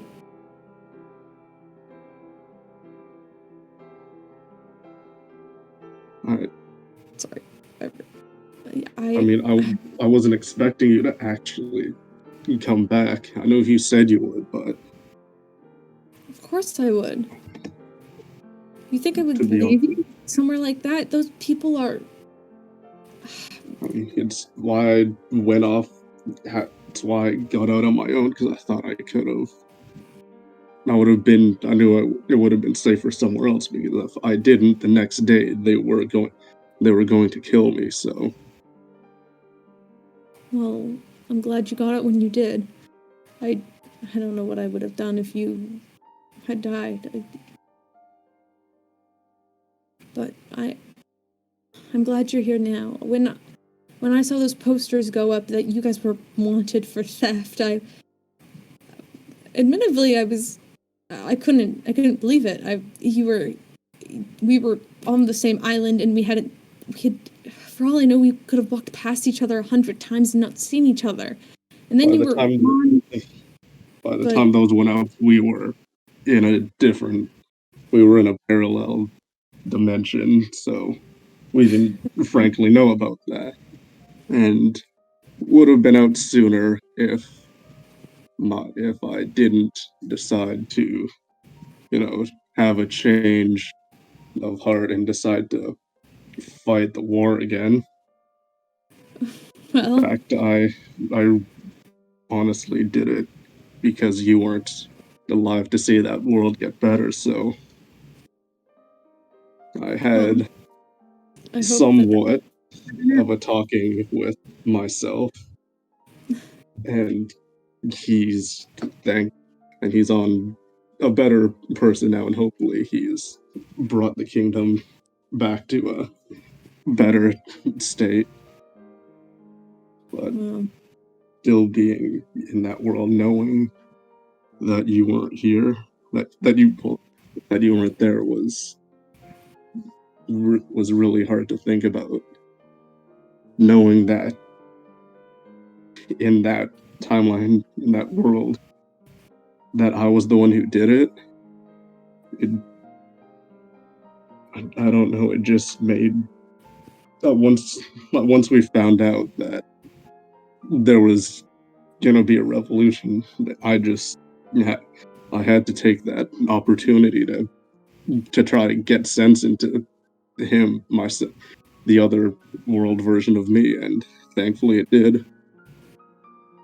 Well, that sounds incredibly strange to try and duel yourself in a rebellion, but I'm glad. Puud had my back for that I'm dead in that universe, but I'm very happy that I'm alive here. Yeah. Puud had my back during that entire fight, because I couldn't feel myself at that time, but I can now. I even picked up a few things from him. I mean, I can tell. I mean, you've always been so good and you've always had like a magical essence to you, but you've got a different sense now. If that makes any sense at all, but you've gotten stronger. So have you. I'm as strong as someone with no arms can be, I guess. Yeah, but those things are pretty wicked. I mean, all of your friends have some pretty... As much as a madman as he is, Levi sure knows how to engineer. That's for sure. He's helped every single one of us. As mad as he might be, I've seen good come from him. I mean, you've met a few of them already. Each of them are extremely great and wonderful and strong in their own sense, and if it wasn't for him, I mean, hell, most of us would be dead. Me included. But I know you say you owe a lot to him, but I'm, as much as I want to listen to you, my group won't let me keep those two alive at this point. I mean, they could care, I don't know how much they could care about Levi, but seeing what he's done to you and the others doesn't feel right. And listen, and I know you have your reasons, but I don't understand why you stay.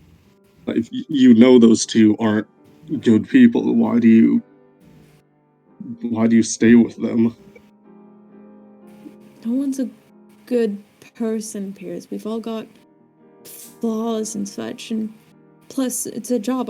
Not only do I stay because sure, he gave me arms and a way to fight back again, but I'm also just making money, and it's consistent, and probably it's better to have this kind of work than going back home and doing whatever the hell the army wanted us to do.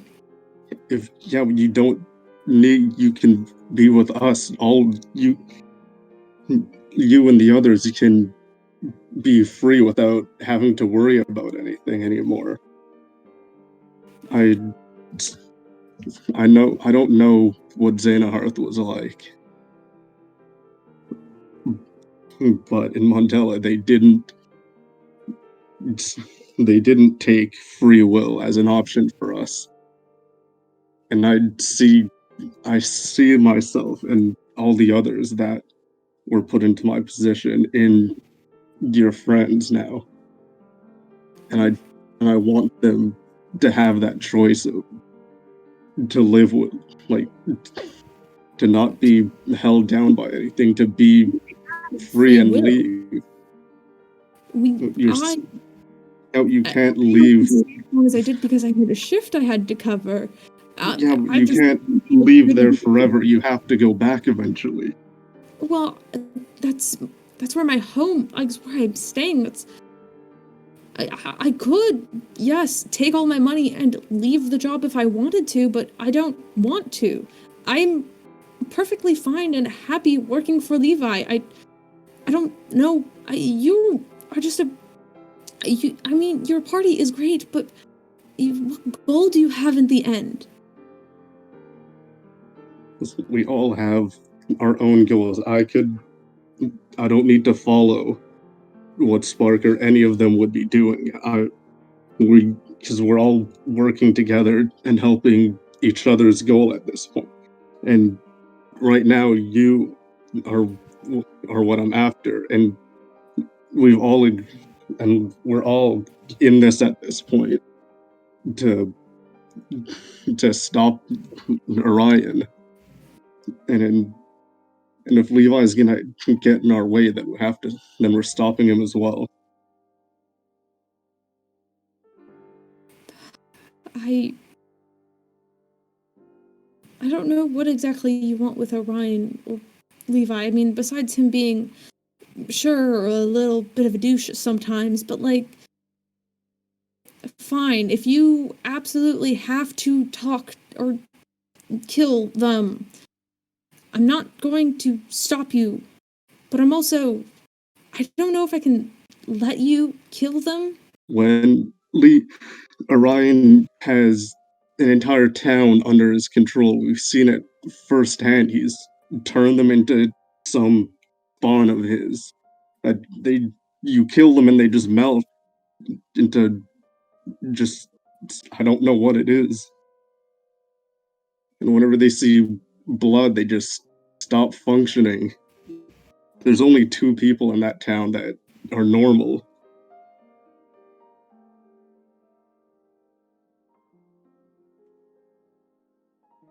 Besides Levi, to be fair, we snuck into wherever he was at that time, but he still attacked us, and because of whatever he had under control of those people, he took over Tanar'ri and Raven's brain, and Raven even died because of that. And you still say that you're gonna follow these people. Can you make a persuasion check for me? Yep. Because you're telling him a bunch of information he didn't know. Soft 20. Mercury's eyes kind of wide and shift around, and you actually watch as he looks down, and he kind of holds his head in his hands for a moment. If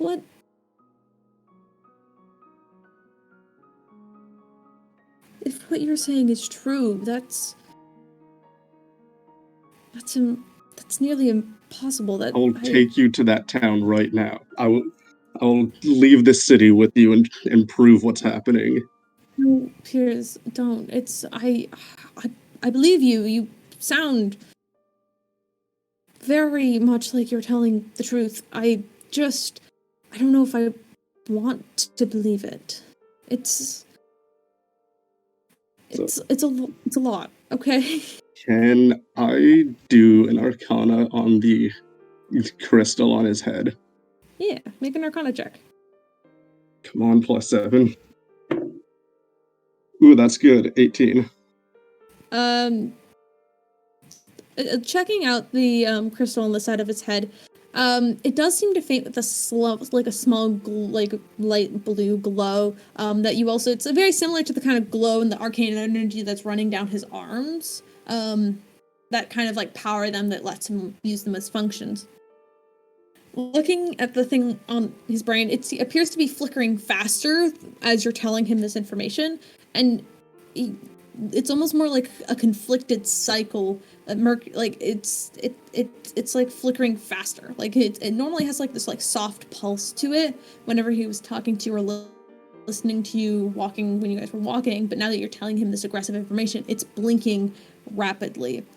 You don't know what this is because you have no previous knowledge of arcane technology. This isn't exactly a spell of sorts. It's probably something that helps connect or control his arms, is probably what you can tell. So connect or control is probably what you can assume from that. I was meaning to do that at the beginning, but I didn't. I mean, no, now is the perfect time because you've seen it in work. Okay. Kind of continue. I forget what words. Mercury's kind of sitting there, and he kind of goes, Peirs, you can't... I can't just leave them. I can't. Then why? I don't know. I can't leave. Not yet. I'll be able to leave eventually. I know I will. I can't leave yet. There's things going on that need to be finished. And until then, I can't... Like what? What else is... What's happening? There's 8. He woke up. Then what? You're just gonna be... You'll just be in that town. You'll just be in that house for the rest of your life. Besides, he wants the box. Besides, Levi wants that box back, and he will cut through all of us to get there. Are you gonna stand by and watch me and all of them die because of him? When are you gonna stop being on the enemy side of me? Peirs, I don't know. I don't want to be your enemy. I don't know. You watch as the light is flickering very fast now as Mercury's trying to come up with any reason. He's coming up blank. Did he ever explain anything to you about what that thing on your head does? What? He gently pulls up and just touches it. He's like, it's a communication device, like a radio. I can talk to the other constructs with it. I don't know. That's all I know it does. I know that It probably doesn't want you knowing the rest of what it can do. I know it can track locations and it's used as kind of a radio. We all have one. It's not uncommon, though some of them are closer or on their ears. Mine is on my temple. It's just happened to be where it is. I don't have a great answer for you. I'm sorry. I just...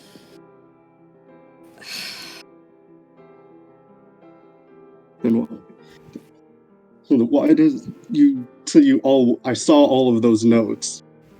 And what... About everything he wrote about all of you. The way he... Everything he said about how all of you wake up, how you're either passive or aggressive, and then in yours, he talks about how he made life now because you have more consciousness and semblance. I'm the same. I don't know what you... I don't know what you mean by that. I'm the same person. I remember everything. I don't know what he means by life. I'm not dead. Why I'm would not. 8 be waking up so aggressive if he wasn't doing something to all of you? Sometimes when the constructs wake up, their consciousness comes to, and depending on how they went out, fell unconscious before going underneath the surgery, they may come back a little bit more aggressive than others. Age, we don't know where he came from. All we knew is he needed some help, and so we put we put them in. We put the transplants in, and so far they've been working fantastic. He's just a little aggressive. He just needs time to relax. Was and then he he'll be injured or dying, or did you just take him? He was injured, dying. I'm not sure about. I'm not a medic. He was most definitely injured. I don't know where Levi gets these people, but they come unconscious, bloodied and bruised, and all I know is I have to take them into the room and leave them there for Levi. And you don't think that's suspicious? One thing It's not- telling your workers to go pick up half-dead bodies. Say, hey, I need these for something. Can you go do that for me? But if we were helping people, we're bringing them back to life. This Dragonborn would have died if it wasn't for us. That's what I don't understand. Maybe it is a little strange, but I don't understand. I'm just doing what he asked me to do, and I'm not a doctor. I can't sit in the surgical room. What would happen if you opposed? What would he do to you if you said no? I don't know. I've said no to things before. He's asked me to do things, and I've said, can't do that right now, sorry. And then, like, he'll be all like, he's been, sure, upset sometimes, but, you know, that's what you get when you work in an environment. Sometimes you don't get along, but I try to do my best to be a good employee to him. I don't know. I haven't done anything. You know why he wanted all of you? It's because you were somehow all criminals. Sure, he took people yes. with criminal records who were probably going to be killed because he thought that they wouldn't be needed anymore. But still, criminal or not, people deserve to live. It feels more like they're being forced into it.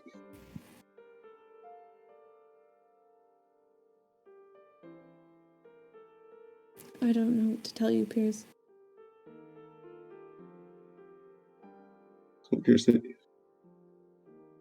So why won't you go again? Why can't you just go against it now? You've seen, you know what those two, you know what they're up to. Now you know how they're not good people, but why? Why can't all of you just say no and leave and fight against them? I can't. I can't, Peirs. I can't. I'm Why? sorry. I can't. I don't have an answer for you. I don't have an answer for everything. I'm sorry. I can't leave. You're gonna need to make up your decision soon.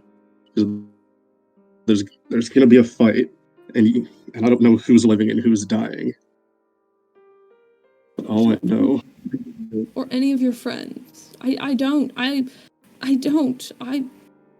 want to meet your friends and be friends with your. I don't. Then come with us. Thing. I can't. At this point, Peirs stands up and steps a bit away from the bench. Mercury's just sitting there and he's looking down at his hands, which are just balled into fists. You need to make a decision soon. Unless I don't want to say this, but I don't know. I don't know if I'm supposed to love someone who can't change. I don't know if I can keep these feelings for you if you're not willing to make a change anymore.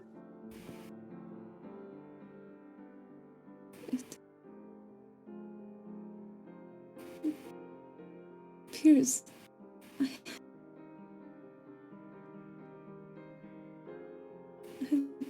don't know if I have a choice.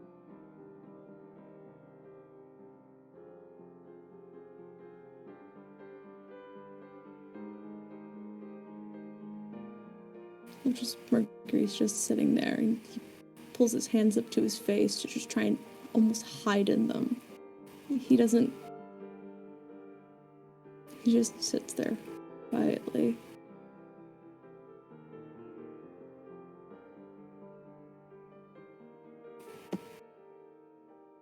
Was this your answer? You're really gonna be against me in this fight?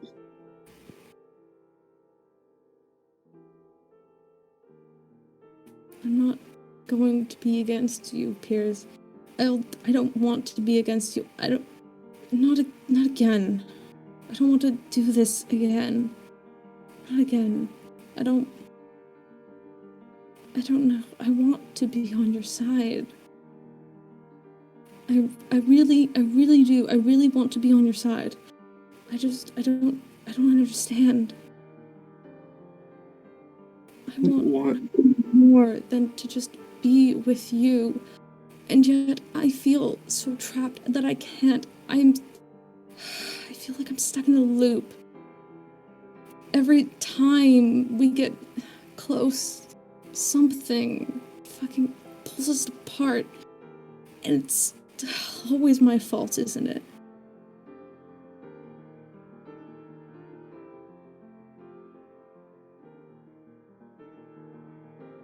Just doing orders. Just like you're supposed to.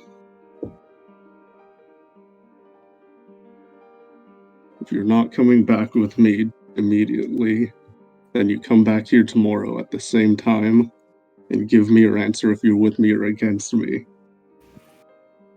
Or you make it now and come back with me.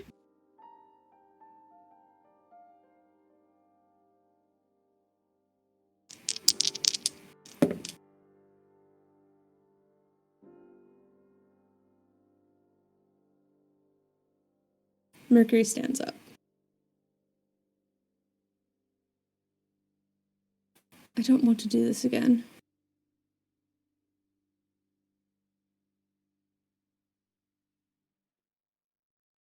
And he holds out his hand to you.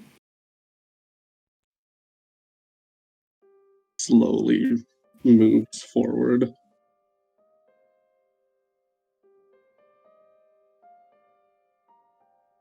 You could see just Mercury takes a really, really deep breath.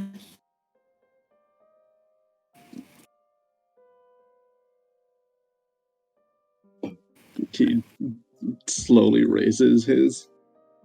And just come with us. Just come with me. And all of this can end.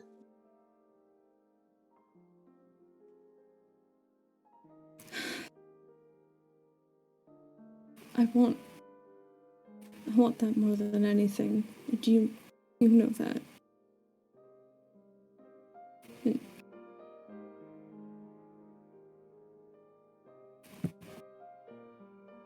Mercury still has his hand outstretched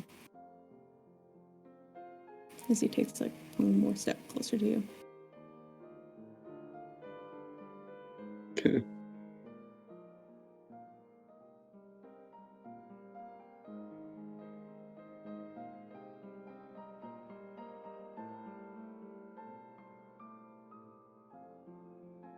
Does he? No. It's fine. What were you saying? I was gonna say, does he take mine? Because the way I'm going is like. I didn't hear that you also took his hand. So okay, I didn't hear that. Sorry. Yeah, no. Is he going for mine or is he? He definitely wants to go with you. You can tell. Just If you're coming with me, there's one thing that we have to do. What? What's that? That thing has your location. Oh, right. He starts looking around. He's just like, okay, I can take it off. I guess it's part of the uniform, so I kind of forget it's on most of the time. And he kind of just, pulls up his fingers and just begins to try and pull at it a little bit. And after a couple of seconds, it kind of just like peels off like an old sticker kind of thing. And kind of rubs his head and just, should I leave it on the bench? And he just drops it. When he drops it, Peirs immediately steps on it. And Mercury collapses. Fuck. Damn it! I knew it! God damn it! Can I do Fuck, no. some kind of... What check can I do to fix anything? He kind of falls almost like up against you as you kind of try to grab him as fast as you possibly can. You look over and you kind of make a medicine check for me real fast. Boy, no. Okay, that's only 2. God damn it. 14. He's alive. He's unconscious. You kind Okay, of well, you catch his heartbeat. He's still alive, just unconscious. okay. Like making death saving throws unconscious or stable No, like unconscious? he's asleep unconscious. Okay, so like, spare the dying or any like healing stuff isn't gonna do anything. No, he appears to just be. He's in perfect health. Okay, He's can I? just knocked out. Okay, well, I'm gonna Low-key pick him terrifying. up and slowly start going back to the elevator. Like, if I have the assurance that he's fine, then that's what I'm doing. You would know that he just fell unconscious immediately, like asleep unconscious, not dead unconscious. Okay. So whatever that was had a little bit more of an effect than he originally thought it did, or maybe it was Okay. just the entire stress of the situation. You're not entirely sure what knocked him out, but Is there like a mark or anything that looks nothing looks harmful where what the thing was? Make a perception check for me quickly. Balls, 10. You just kind of see a broken thing in the grass, and it's kind of like flickering a little bit with like the leftover arcane electric energy just kind of sparking a little bit, but it appears to just kind of be doling out of just. Okay. Like, your head looks fine. There's just like a small mark where it was. Yeah, it almost looks like a scar, like a tiny scar, like when you like have like almost a little bit like when you get those temporary tattoos and you try to scrub them off and you just have like little tiny Cool. like gray specks of like wherever it was before. Okay. Cool. Just making sure everything's good, and he is going to go back to the elevator. Yeah, Tanar'ri and Raven, you watch this entire thing go down as like they finally like hold hands, and then Mercury pulls this thing off the side of his face. Peirs steps on it, and then Mercury just passes out. You don't know what happened. You don't know why it happened. Are they out of? Yeah, no. Peirs at this point is carrying Mercury back to the tavern. Yeah. Okay. If he's Rod. on eyesight, I'm gonna go and investigate that crystal thing. Perfect. Yeah, you. I'm doing the same. Yeah, the two of you kind of turn around. You go run. Okay, both of you make investigation checks, or one of you make one with advantage. All right, So I'll do it. if You Tanar'ri make it wants with to help- advantage. Yeah. Oh, Raven, excellent. get Okay. Let's see if I can do better. Okay, that was even better. Here we go. Investigation modifier is... Nice. 18, 20. It's gonna be 21. Not only do you see this electric energy kind of bubbling out of it, you also see this strange, almost like glowing blue plasma that was like entrapped in like the glass that was the crystal. So instead of a crystal, it was kind of just like glass, like with like this strange goo in it. And you'd also know when the plasma kind of reaches the grass, it begins to burn the grass, scorching it and kind of Sorry. almost like Really quick, are his arms like still going off, or are they? Nah, at this point they've turned off. He's fallen asleep. Okay, so it's a waking up thing. Okay. He's kind of like just dangling around, like clackling with metal. So, like, with the Arcana and all of that, would I just know that it's, or would I have the idea that they're just turned off and like they're not broken? With the Arcana you made before, you don't know if they're broken, but you could definitely tell because Mercury isn't conscious, they're definitely off. They're unable to be used, you know? So whatever, like, because once again, that was connected to him, to his arms somehow. You don't know if that was how he controlled his arms. I mean, they were working fine when he took the thing off.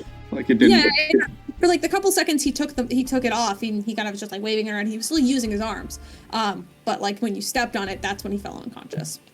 Okay. When you broke. I will whenever I get back to the building, I'll try to do another Arcana. Should we also be doing an Arcana on the leftover Mashy? Yeah, you can make an Arcana check. Okay, cool. I'll try that. It's really high DC though, because this isn't magic you guys entirely are.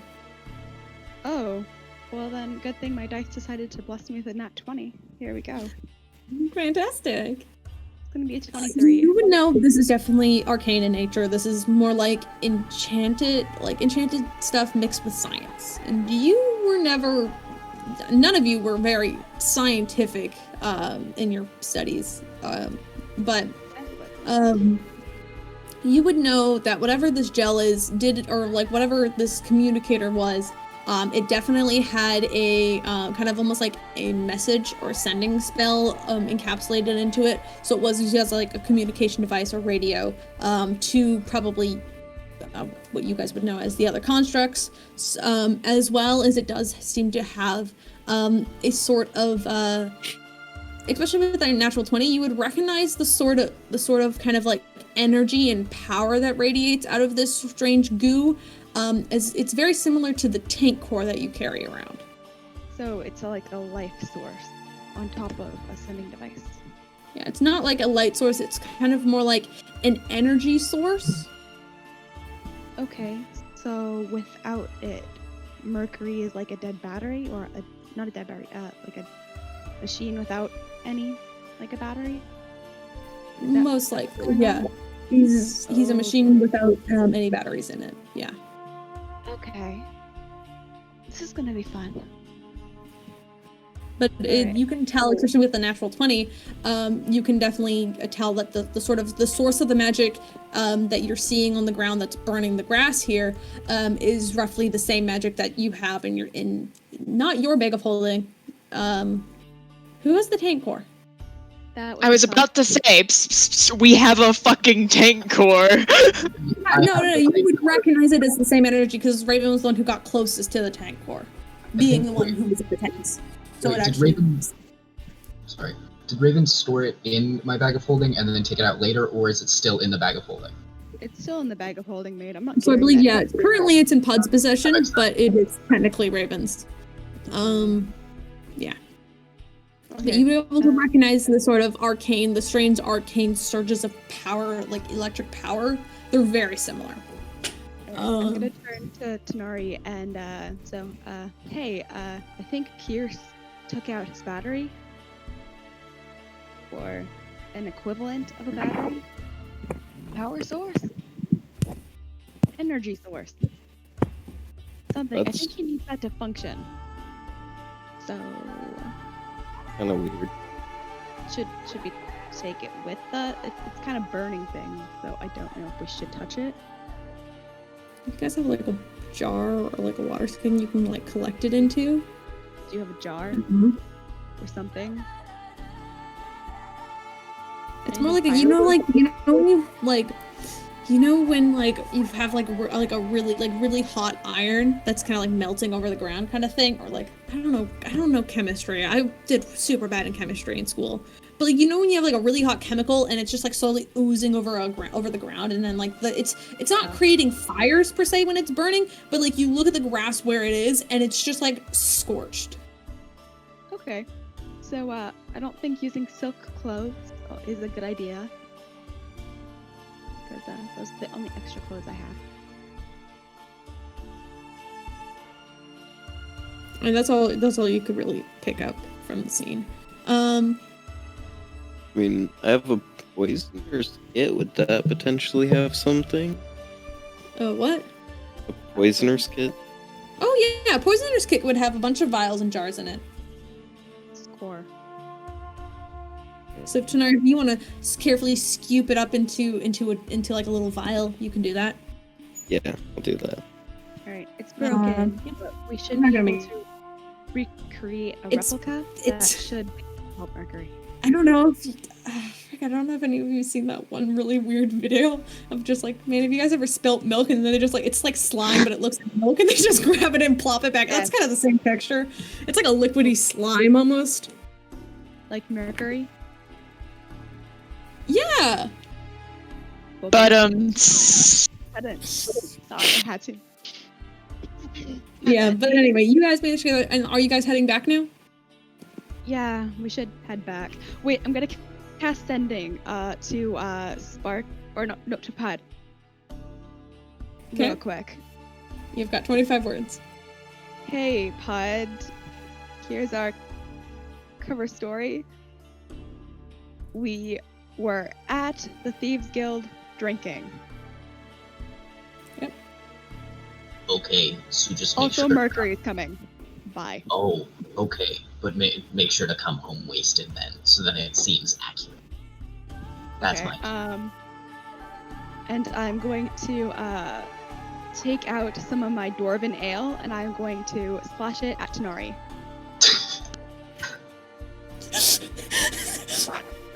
Raven and Tanar'ri, you guys can get drunk. You guys get real crunk on the way. Walk back to the We're not elevator. drinking it. We're not drinking it. I'm splashing it on our clothes. Oh, So we smell okay. like we've been drinking. okay. Yeah. Sure. Tanar'ri, you just gonna let this happen? I don't really think there's anything I can do to stop it. I mean, you can make a dexterity saving throw to not be splashed. I mean, to be honest, I feel like it would technically be a surprise round. No, it kind of would be actually. Yeah. Yeah. So, Tanar'ri, you get splashed. There's a little. Now you kind of smell like the dwarven ale. I Not entirely apologize. bad. It's not a great smell either. You would have heard the cover story that Raven just told Puud. Like you have to speak out loud. You know. You just Yeah. didn't hear Pudd's response. Sorry, apologies. I made us a cover story, so it doesn't seem like we were out here doing things we shouldn't have been doing. So, we were at the tavern drinking. Thieves Guild, to be precise. And, that's why I had to splash alcohol on you, so we could not be drunk, but smell like we've been drinking. You're welcome. We should go back now. Yeah, I heard. Isn't there a bunch of alcohol where we just left, though? Yes. But it's demon alcohol. I don't trust that shit. Do you trust that shit? More than I trust the cover story. And the two Well, of let's you just come back.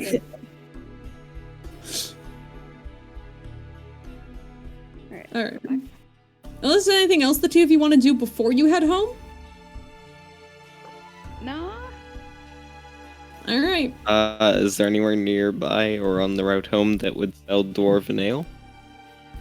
You guys can walk. You guys can like circle back and drop by the same pub, like the same kind of pub you guys bought the dwarven ale from originally, if you want to.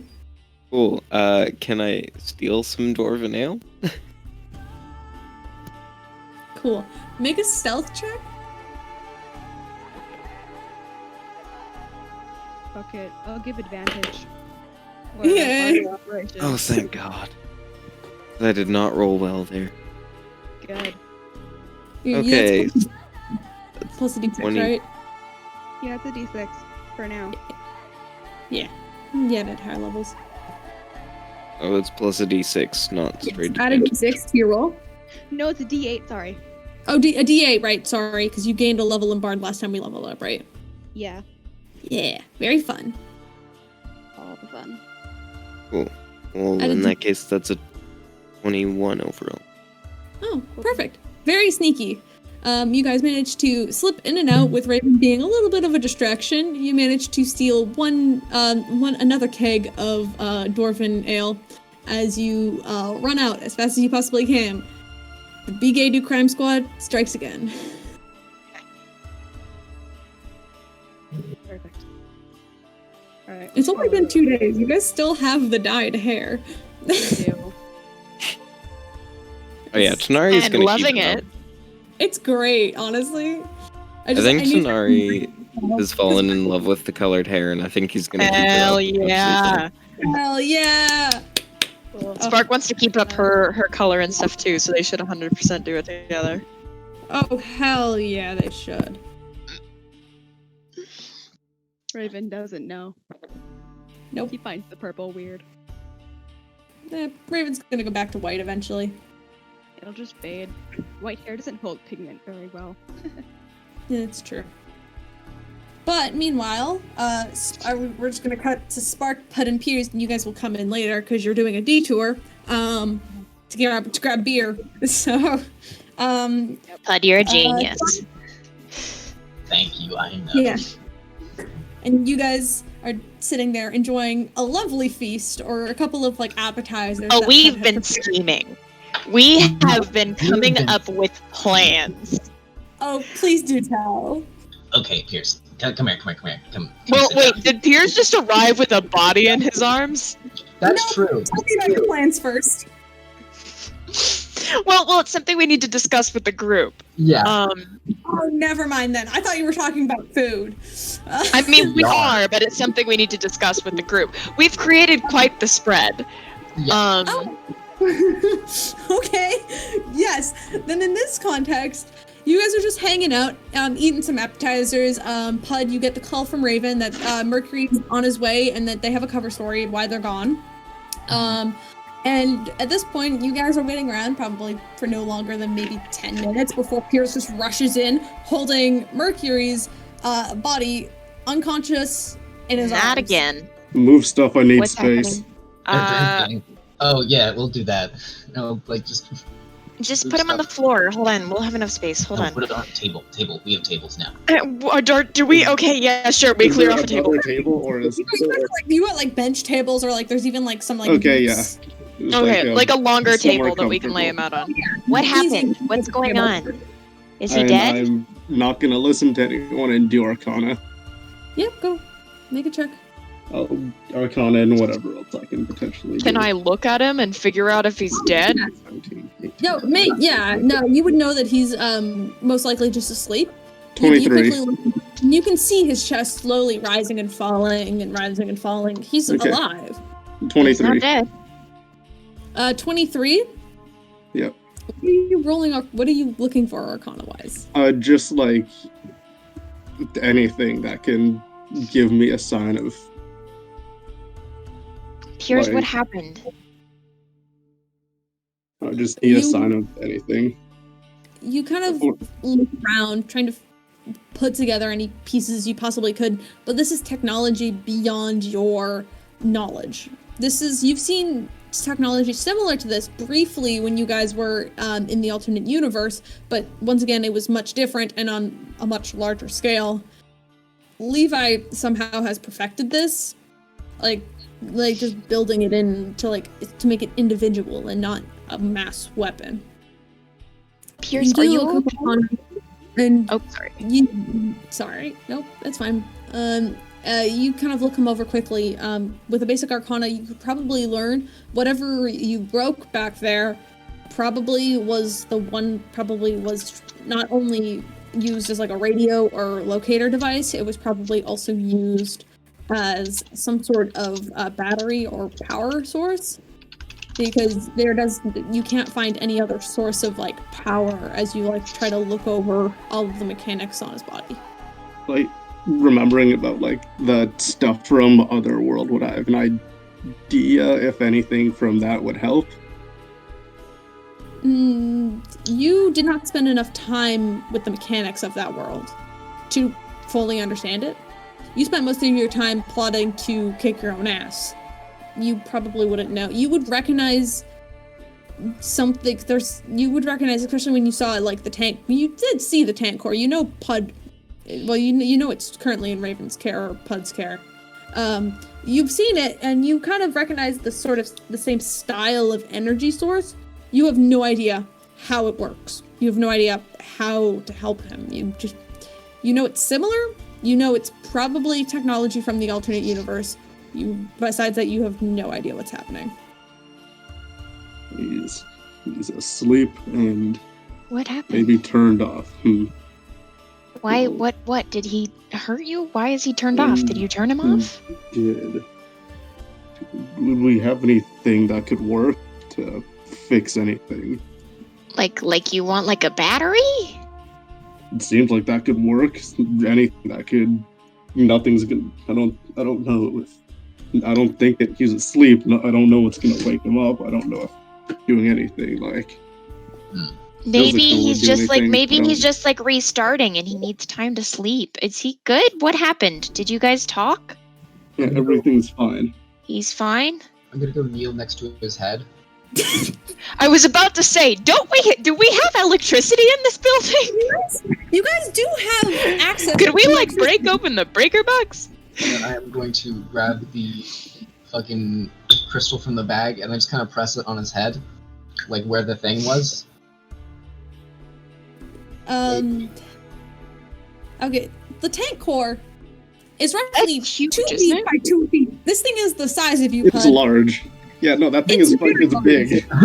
I just drop it on his head, it just crushes it. We're not doing that, we're not doing that. Well, maybe if you take it out and you put like his hand on it, that'll be enough of a I'm connection. trying to No, lean it was- against his head, like so his head is like No, it's touching with his head. It's a pillow. It's a pillow. Is Well, there wires or anything that we can plug it in? There's no he hole have in any his head. wires? It's just Is a there bar. an outlet? Does he have a USB port? I apologize. I did not think this far into fantasy technology to plan USB ports. You're telling me I can't charge my phone on Peirs' boyfriend. Damn. Fucking, he just turns into fucking Kaminari. Jesus Christ. I was gonna say it's like fucking Kaminari sticking plugs into his mouth so he can charge people's phones. Okay, but like, if we just put him next to the tank core. Energy source. Okay, This is I have an arcane. This is his energy source is arcane in nature, not electric in nature. You would But if we- figure that out, especially with your Arcana check, you would know that much. If we literally take out the tank core and like put him beside it, like have some kind of metal to tank core connection or flesh to tank core connection, will that wake him up? I don't know, but my Can idea we was try that it? we take it, we put it against him, and then me and Peirs both cast Mending to At like this point, make it Tanar'ri and Raven, you on. guys walk into the door. Hi, y'all. How was drinking? Raven, Tanar'ri, you're here now. Alycia, you're muted. Okay, give him a second. Alycia, Steven? It was Okay. good. Hey, Okay, you're back. Yay. core, and what are you guys doing with my tank core? Apparently, Peirs took the battery out of his boyfriend, and we now need to give him power. Wow, good job, Peirs. Real thought when that's run. Maybe But we could, also, like, apparently, he's good, so that's good for us, I guess. Yeah, real good. So he needs a battery. So if can we connect? I literally just like, I Can don't know, we I didn't touch think the about tank picking up cord the through it? piece. I mean, I if I don't had the Try that. pieces, Look, the tank which I core didn't might take. fry him. If you put in a if you put a battery too strong for the machine, it fries the machine, right? So I don't know anything about machines. I know a little bit. Not a lot, but a little bit. I think that if you have something that's a little too powerful, it's gonna kill it. But Dude, this the is ma- like magic. if you know more, then maybe you can help us instead of standing there and watching. I'm kind of. You know what? Fine. I'll see what I can do. Do you know anything about the thing you took out of him? Only said that it was it communicated, and whenever it looked like he was getting more and more stressed, it was flashing more. Okay. He said it's a track. Take a look at him. He said that it can track them.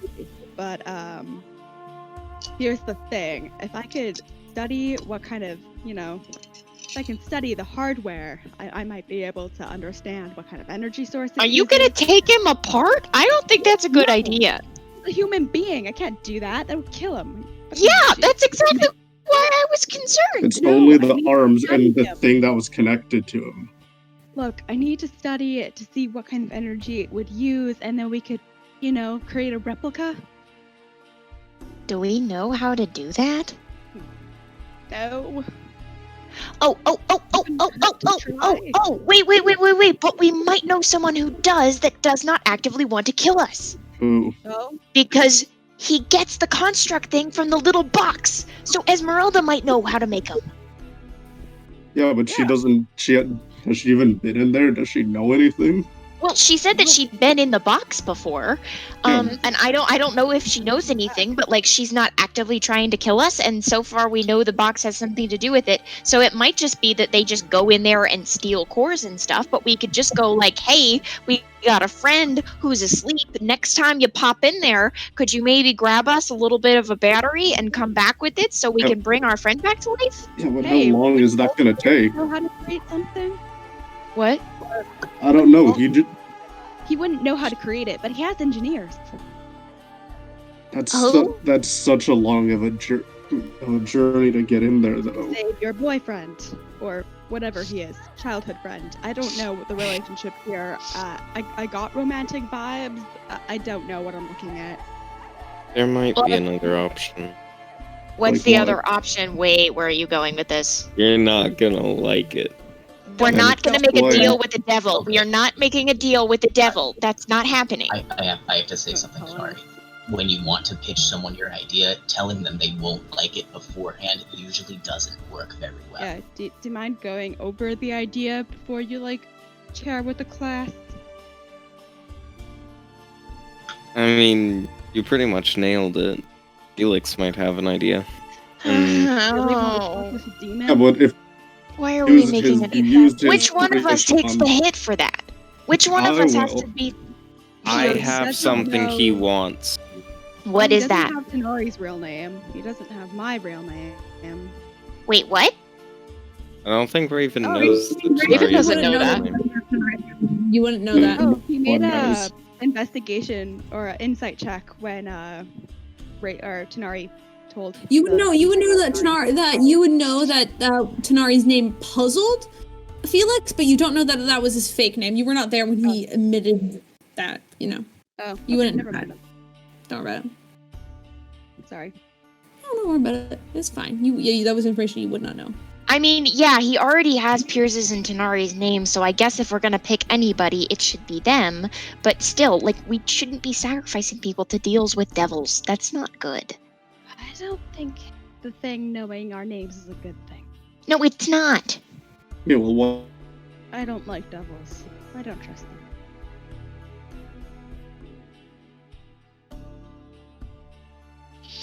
I have to admit that it is kind of a good, plan, though. I'm pretty sure it would work, which is Well, kind of terrible. does he want you?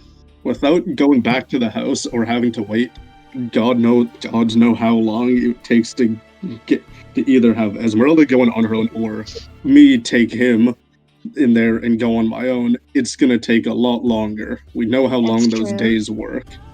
Yeah. So at this point, we either take this option or I go in there and take him. Okay, Okay, no, just we're say- not. Did you almost just say With you, fat you elf? just need to ask for,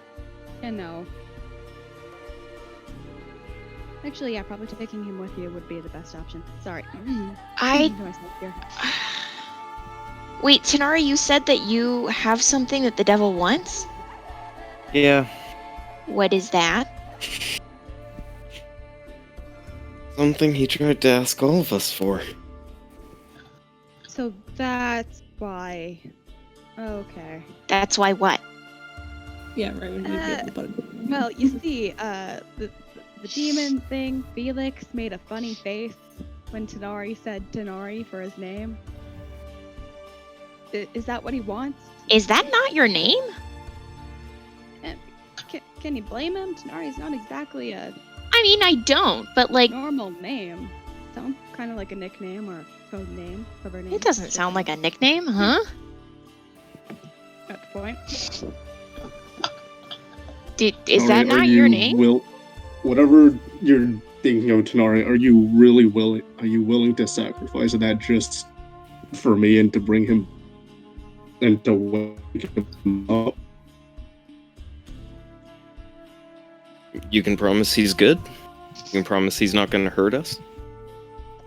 Yes, he said he wants you with me and stop follow this.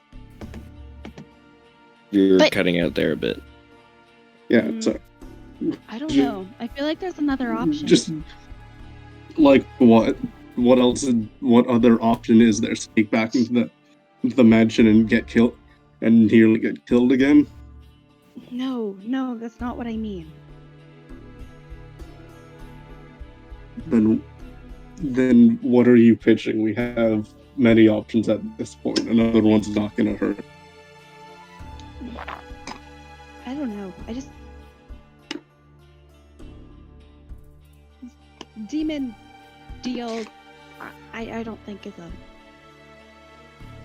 I feel like that should be a last resort. I mean, well, the thing is that like, it already has Peirs' name. So Felix is more interested in Tanar'ri, it seems like, at this point. well, but it's also kind of worth a shot because like you now have less to lose because he already has your name. He already has that information. So like, Well, then why don't we just bring him in here? I mean, it doesn't feel right. It doesn't feel right, and I feel like it's gonna go bad. But I mean, he apparently did this to the tavern, making a deal for him to bring your boyfriend back. Like, All right. I mean, How about we take a vote? Everyone, the two options are back into the other world and talk to me, or we get Felix in here. I mean, Hey, how long can he Philip? survive? yeah. How long can He's he just just sleep asleep. here? Wait, He's asleep. His stomach isn't gone or anything. His heart and lungs are still here. All of them, I'm sure, are. Hmm. Pierce. I think there might be another option. You said you had one, and then you didn't think you had one. So now what's this one? Okay, you guys remember Daniel, right? Well, yeah. He's our friend. What day? He used to be an adventurer. He practiced bard magic. Oh, Okay. There might be a spell that could. All the dragons a you know- team? I think this has been the first everyone Best. else knows about it. It's currently only Raven and Spark are the ones who know that they used to be a team. Oh yeah, yeah, we're the only ones. they- Sorry, I should have said something earlier, but I didn't think it was important until now. I mean, Neffy's a Uh, cleric. That's right, but I know that bards have resurrection magic and regeneration magic. Well, so That do we. might be able to- I don't get that till later. Well, but we have Puud. okay. don't Clerics look at also me. get I that. can't. But he's not dead. No, Yeah. well, no, he's not. So magic wouldn't work from a So bard are you saying either. that we should kill him and Regeneration resurrect might. him? No. Okay. Why do we have to go all the way back to Daniel? Could we get regen from Neffy? She's closer. Yeah, we have the is our But you're breaking out. Yeah, you might need to disconnect and come Just back. get in there. Dante. That. Give him a sec. He accidentally left the party, like the server. Oh, Not again. I really forgot that. we're not doing that again. Dante? Dante? Dante. Mana mana? Manam. Do-do-do-do-do. Mana mana? Do-do-do-do. Mana mana? Do-do-do-do-do-do-do-do-do-do-do-do-do-do-do. Mana mana?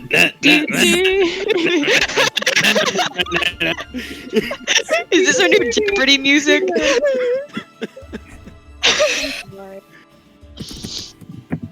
I just realized I'm wearing the dress that I plan on wearing for updated Spark outfits, which is a complete coincidence, but I'm fucking vibing.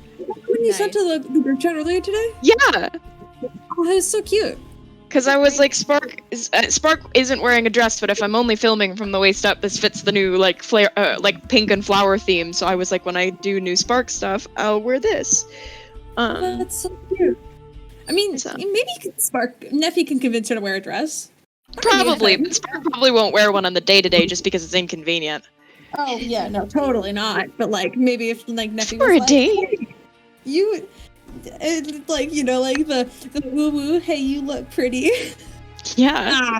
Oh no. No. I am very happy though, because this may have handed me my narrative reason for Spark to rage for the first time on a silver platter, and I am very happy. Oh, I'm so excited. I am waiting. Things could have got a lot worse for Peirs, and they didn't, and I'm Yeah. so happy. Oh my god, that's over with. That conversation's over with. Jesus Wait. Christ. Could he have hurt him?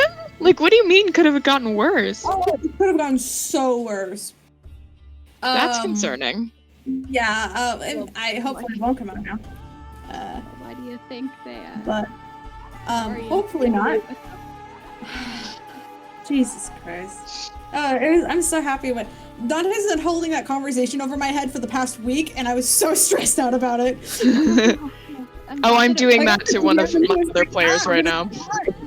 And I was literally sitting there going, "Stop!" Well, I'm sure that's It's gonna be the happening a lot, last dramatic talk that we'll have for a while. I know.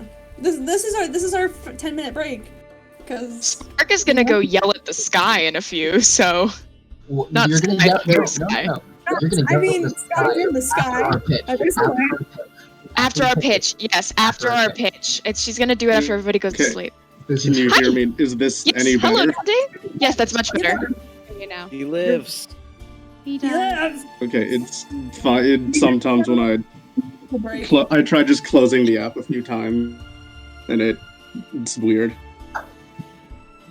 Yeah, it's fine. You're back now. Where were we? Frick, I don't remember Neffy anything. can cast regenerate. Yes, Neffy might be able to cast regenerate. Do you want to call Neffy? I'll call Neffy. Don't worry. Okay. The possibility he wouldn't even need that tech anymore. The sketchy. That would oh my god, you're right. Oh my god, you're right. He might not even need the tech. That's why I was thinking that. Neffy, come down and bring your. She doesn't know where we are. She doesn't know where we are. We're at our bar. It's. Insert address here. Just okay. You No. can just say Pud says the address, and then I'll be all like, oh yeah. Oh, I was just gonna tell her to locate object and find us, but that works too. Here's the address. Yeah, everybody knows the address. I'm not going to make street names for you. I'm sorry, I'm not that detailed of a DM. But yes. I'm glad you're not. That would be We too live on much for Pip me. Street. Yeah. No, you can give her the address. You guys still need to name this bar, which you can think about later. But It's part of the pitch. okay, perfect. Yeah, you send that message off, and Neffy goes, "Oh, right. I think Spark mentioned something about that. I'll be right down." And like a minute passes, and you watch as the door is pushed open, and Neffy just walks in, being like, "Is every oh." So we need to hear cleric magic. I have cleric magic, yes. Do you mind casting regenerate on this young fellow here with the dead battery? Non-existent battery? Regenerate? Something. Yes. My- Do we like detach the equipment first, or how does this work? Oh, that is a high level. Yeah. I mean, I can. I just that's really powerful magic. I don't want to do anything. Well, we don't know how else to wake him up, so. Plus, we think the magic or the, his tech is interfering with a lot of things. Dante dropped out. Ah, frick, Oh, again? no. Internet is struggling. He said to hold on.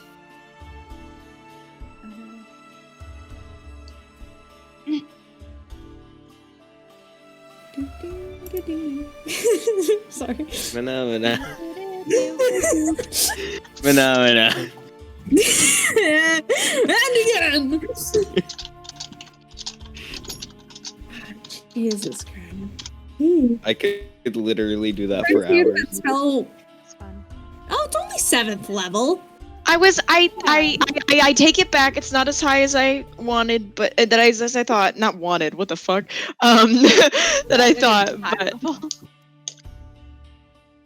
but yeah, still something at this high level, but probably not like her limit. Oh, I just remembered that they were high-level adventurers before, and that. Well, no, I remember Daniel saying she can something cast a about it. 7th level spell. That's not a problem. Hold Yeah, on, the hold on. target's severed body members, fingers, legs, tails, and so on, if any, are restored after 2 minutes. So, like, we could, like, take the bits off and just let them grow. That's what I was thinking, so he wouldn't need the tech anymore. Is it possible to detach the arms, do you think? We can You try. can. You'd have to figure out a way to get them off, though, because you guys at this point, he is armored like neck to toe, and Alright. what you could tell is the armor seems to be built onto the arms, What do and I so you'd have to roll? dress him. You'd have to dress him down completely to get I them have off. Tinker's tools. What I do can, have I to can. roll? Wait. Does he have robotic legs? No, it's No. just the arms. Just the arms. You can Oh my God. grab his knee and just like feel it, and just like, oh, there's muscle under there. Shame. I was kind of Really- hoping for a baby Also, yes, leg I'm fucking Deadpool back scene. after forever. No. No, Never are we say those sure? words again. Are you absolutely sure We're this not is giving that the to poor best? Mercury. This man's been through enough. I don't This is the know. best rid of course of Levi's- action getting rid of. Neffy, On you're the really front smart. Neffy, you're really smart. What do you think? He's like a construct, and Peirs destroyed his power source, and we don't really know how else to power him. So we were thinking that regenerate might bring him back. Regenerate can certainly bring someone back in that sense. I mean, I can regenerate his arms, but to do that we need No, to it's the make power. It's not the arms. It's the power itself is what we really need. Look, Levi took a lot of things out of it, I'm correct? sorry, I don't know how to power him. If we But can take away Levi's enhancements, you might be able to get your friend back. If Without he's gonna be a getting help. part of our fight, he won't have any weapons because the only sword that I gave, because I gave him back his sword, which is back at the house now. I've got an extra weapon.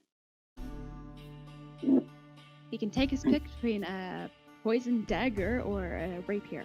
You know, he seemed really attacked.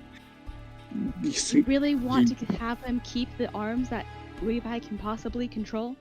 You honestly think that's a good idea? Hey, Neffy. Actually, I should ask the DM this first. How much? I mean, I grew up around a shit ton of clerics, right? How familiar do you think I am as a character with the cleric spell list? you know a cleric spells, I mean, you also have friends who are clerics and you've seen them cast a bunch of shit. You generally know what they are and what they're capable of, but you also know, depending on how they choose to learn their cleric magic, sometimes the outcome is very different. I mean, you've got 2 clerics in the party right now, and they follow the same god, but they are on different cleric paths. And so you would know that cleric magic differs between the person, but all around it's usually magic gifted to in your case, a gifted person by their god. But specifically, does Spark reasonably know about the spell legend lore? For that, I would get you to make a religion or arcana check. Shit, I am not good at those. Hold on. I know, but, that's if you want. Because I have an idea, but it requires Spark to know the spell, to know of the spell legend lore, and I need to check that. You have to make okay. That was good. Nat 18, so 17. Hey! No, that's you. I'll say you've heard of the spell. You're not sure exactly. You know generally what it does. You don't know what it takes to cast it or who might be able to cast it. Okay. Hey, Neffy. Yeah? Sorry, hate to interrupt. Do you know the spell legend lore? I've heard of it before. I know some clerics can do it. I remember that some people back home would use it to try and find out secrets. Because you can get stuff that isn't widely known, really interesting secrets from it, as well as history and cool legends and stuff like that. Some people would tell me some cool stories.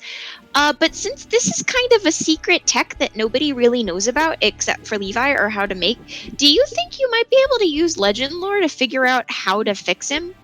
All of the different options? You could use it to figure out the mechanics of this? Because this secret thing is this secret magic, technology is oh, hush, hush. I mean, I sure can, but that takes a lot of components that I don't have access to right now. I might be able to have them at my house, but I don't know where they would be. Kind of a cluttered mess a little bit, but I could try casting the spell if you'd like. Well, if you don't have the material components, won't it fail? I mean, we might be able to find it. Or What do you need? Even.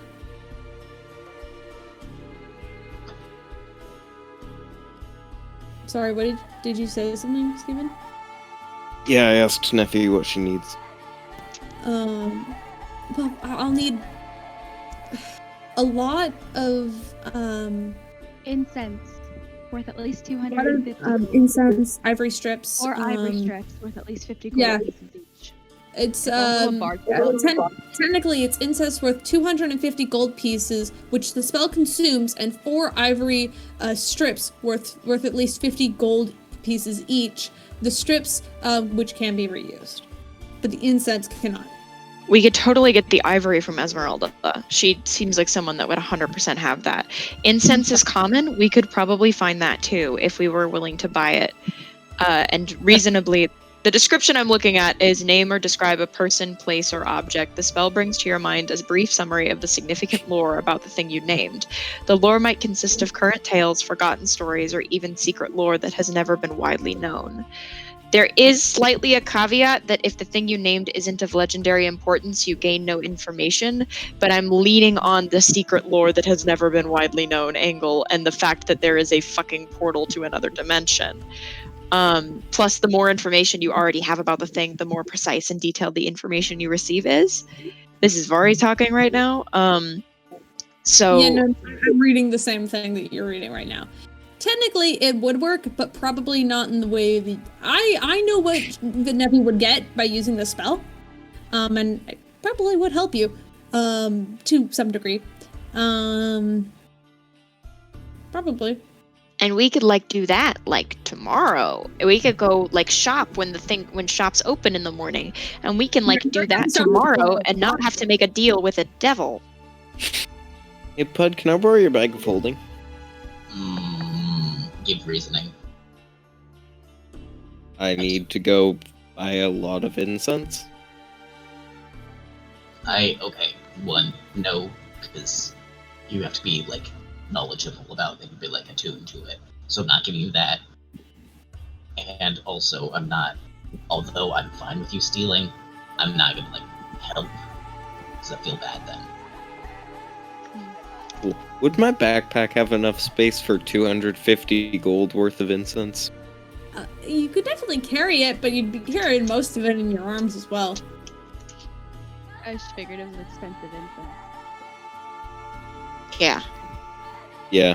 But I thought it was. There was like a large amount, just that they're bloody expensive.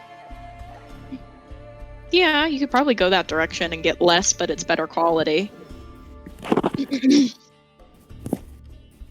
I was always so confused by that. Does that mean if like a shopkeeper like prices something up a lot, does that mean that it like then costs more?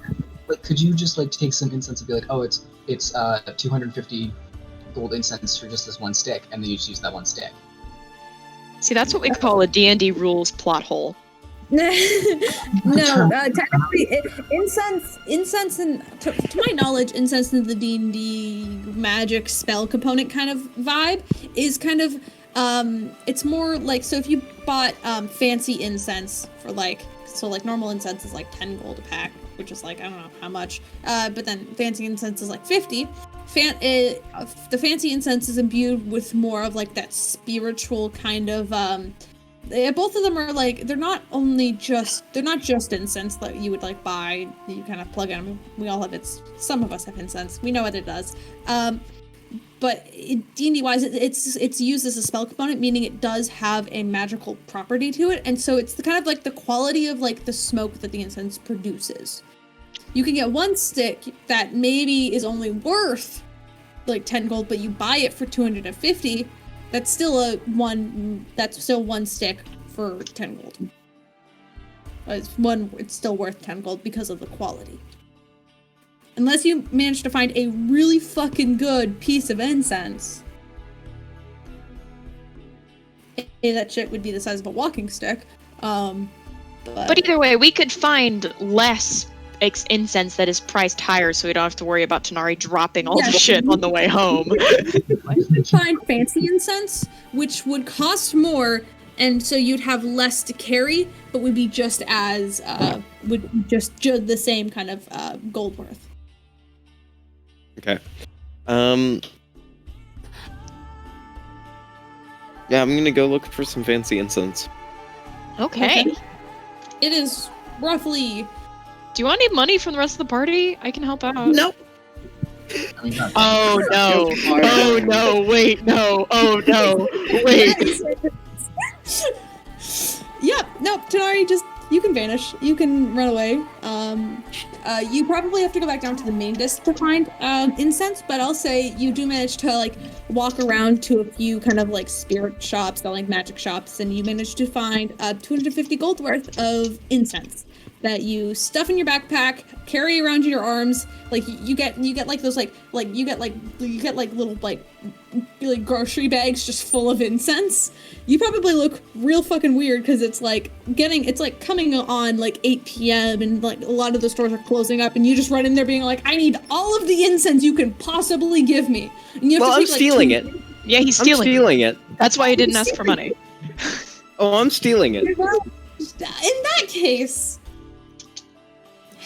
Well, I'm going for the fanciest incense I can find. Okay, first of all, if you're doing that then, because if you're not spending money, because you're a freaking hoarder, and we did talk about this, it's fine. Make me an investigation check. Because you don't know what fancy incense looks like, and if you're not going to talk to people to learn what it looks like, you don't know what you're looking for. Oh no. It's good to know that you're risking stealing it and not getting it. That's a 10. No, Jesus Christ. Oh boy.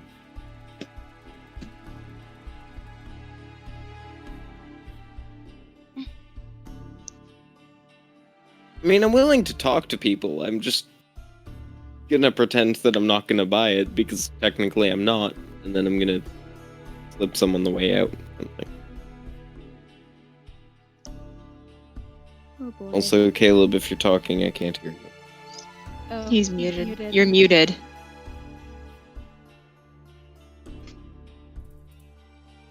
Interesting. Oh boy. So if this doesn't work, who's voting to go into the box again? Sorry, I don't think this box is a super smart idea. Cause we don't know where to go, and it'll take us like. We'd I go mean, I back guess we to can we'd go teleport. back to the mainland. Yeah, I guess we could teleport. We to just the go mainland back to the and spend mainland. They some know time. a bit about it, and I would have to explain everything Yeah. to him. Raven would go with you. Yeah, I mean, we can all go. I don't want to leave part I would of the say party not behind. everybody, Why? because then it makes it work. Because the whole like Orion thing, saying Okay. we're just still. Also, okay, so Tanar'ri, make me a sleight of hand check as well. Sleight of hand. Yeah. You That did an investigation. You rolled a 10. So make sleight of hand. Why? Why? That's a 14. When I cannot possibly roll lower than a 12. That's a 14. Oh wow. You walk into one shop, you pick up some incense, and you try to slip it into your coat, like just trying to be as casual as you possibly can. And you turn around, and you are just faced with a small old lady. She's holding a sandal in one hand. She's like, "You go put that back?" Just buy it. I'll pay you back. Please don't beat up. you have five fucking grand or more. Jesus Christ! Just buy it. Oh, it's okay. I forgot Tanar'ri's the richest person. It's no Don't you fucking dare hurt this poor old woman. She is trying to make a living for herself. Don't you dare. Again, I'm really glad that you're risking all like this particular idea, just because you don't want to buy anything. Yeah, pretty much. We could have just gone, the route of taking off everything. If you could hurt him, just resurrecting him. that's a lot of like very valuable materials involved in that. This is like gonna be collectively a smaller cost, I think. You're also saying Off, then that we just get you're- a $1,000 diamond done. you're also saying that you're also assuming he would let any of you do anything as well. He would technically be fixed. Worked for Yeah, you still, but still, you're all. Raven turned out just fine. It's bold of you to Did assume he, that you though? will let anything happen. Alright, I'm gonna say... Oh, sorry, I was just mindlessly putting it in my pocket while I continue to browse. I didn't mean to look like anything else. She gives you a big scowl. Right. I've seen your type around here. What you got there?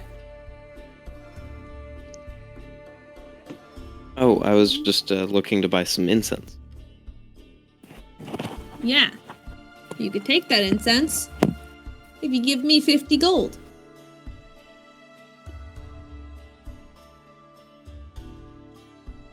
Oh, I didn't realize it was so much. It's good stuff. I'm gonna put it back and I'm gonna, keep looking around. Bastard. She's keeping a real close eye on you now, though. This lady's, trailing you. I'm gonna leave. Yeah, there you go. You leave. She doesn't chase you out or anything. Cool. I'm gonna stealth check to get back in. Oh my god. I believe I in was you. about to You can do it. There you go, bud. Make that roll. 25! You're in. She doesn't notice you. All right, Okay, I'm gonna I'm go for also- $250 worth of incense. Also good to know that you and Raven can't swallow your pride and admit that you followed me by showing the thing, because maybe that would help so much more having it, even if it's broken without any Well, of hey, the I'm the one who components. has it. Raven Yeah, just let's isn't talk saying about it. I know, but anything. still, I'm the both one of not you. showing you. So yeah, a sleight of hand to grab that $250 worth of incense. How much?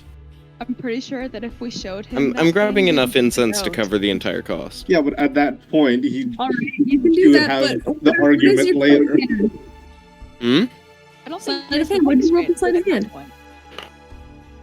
Like we would bring him The same back and damn he'd be so thing. mad. But it was a stealth of 25. It was Right? a stealth of 25. It was a stealth of 25, and you go and you quickly go and you try to grab it. And you realize this is so much goddamn incense. You quickly try to look around. She hasn't noticed you. So you run as fast as you can. Incense in your arms. Your cloak is going to smell like lavender and myrrh for the next 8 years, you think. As you take it in successfully, because I rolled a natural 1 on that lady's perception. Oh. All right. On my way back, I'm gonna see if Esmeralda's still around. Oh yeah, you can go to Esmeralda shop. You know where that Probably goes. doesn't sleep, dude. That's very true. She's like sitting there in her little rocking chair. She looks up. She goes, "Oh, welcome back. That armor looks so good." Why is your Thank you. cloak so lumpy? All that flowery stench. Are you wearing a new perfume? Conjuring a new cologne. Go through the full Red Riding Hood list. Why, how feminine you smell gets that. You're really turning your life around, Tanar'ri. I'm so proud of you. Oh my god, I can't breathe. Oh. Yeah, because you've got all that fucking incense. I'm breathing with that shit. Oh god. Googled how to do self CPR because I just fucking died. Oh boy. Esmeralda, do you have, sorry, what was it, 4 ivory Ivory strips? So yeah, I'm gonna ask, do you have 4 ivory strips worth 50 gold each? I do. She kind of waves her fingers around as she normally does, and as like a small container comes and lands in her lap, she opens it and just looks at it quickly. What do you need them for? Are you picking them up for your little cobalt friend? I am. What do you have to trade? I have something that I think is pretty rare, and I'm going to pull out what I have labeled in my inventory as... Isn't the My leg in computer will someone else's bag? respond. No. I'm still carrying that Slenderman leg. Oh yeah. Yep. And I'm gonna put that down on the table. Whoa, the Slenderman leg? Yeah. She looks it over really fast. She's like, "Wow, this would be worth much more than just ivory strips. Are you sure?" Put it on layaway. The equivalent, come back and get the rest of the value later. Yeah. Maybe we can consider a store credit. You know, I think I know something that you might like. I happen to know someone. And she'll hand you the box. It will be in good care. She'll, just take it and just begin to examine this rotting white flesh leg. So we did just receive store credit? Yeah, she traded it to you, and you now have store credit. Store credit! You guys have been consistently going back to Esmeralda, so she trusts you enough. Yeah, I don't know if I was hearing things. I thought you gave him the box at first. I was going to say, mother. Yeah, this I thought you bitch meant the ruby sees box, and I was everything. like, what the fuck? No. This is There's no way. it's a different box, but it's still like a box that keeps the ivory in it, so that it's not like It's not the box. No, it's not the box. This Okay. is You gave us the box. it's just first. another box, but it has the ivory in it. I was gonna say this bitch is omnipresent. It knows that we need it. Well, we might not. We might not now. We might not. I don't think. So Yeah, yeah. we still have two more options if this Goes doesn't like- work. I'll see you soon.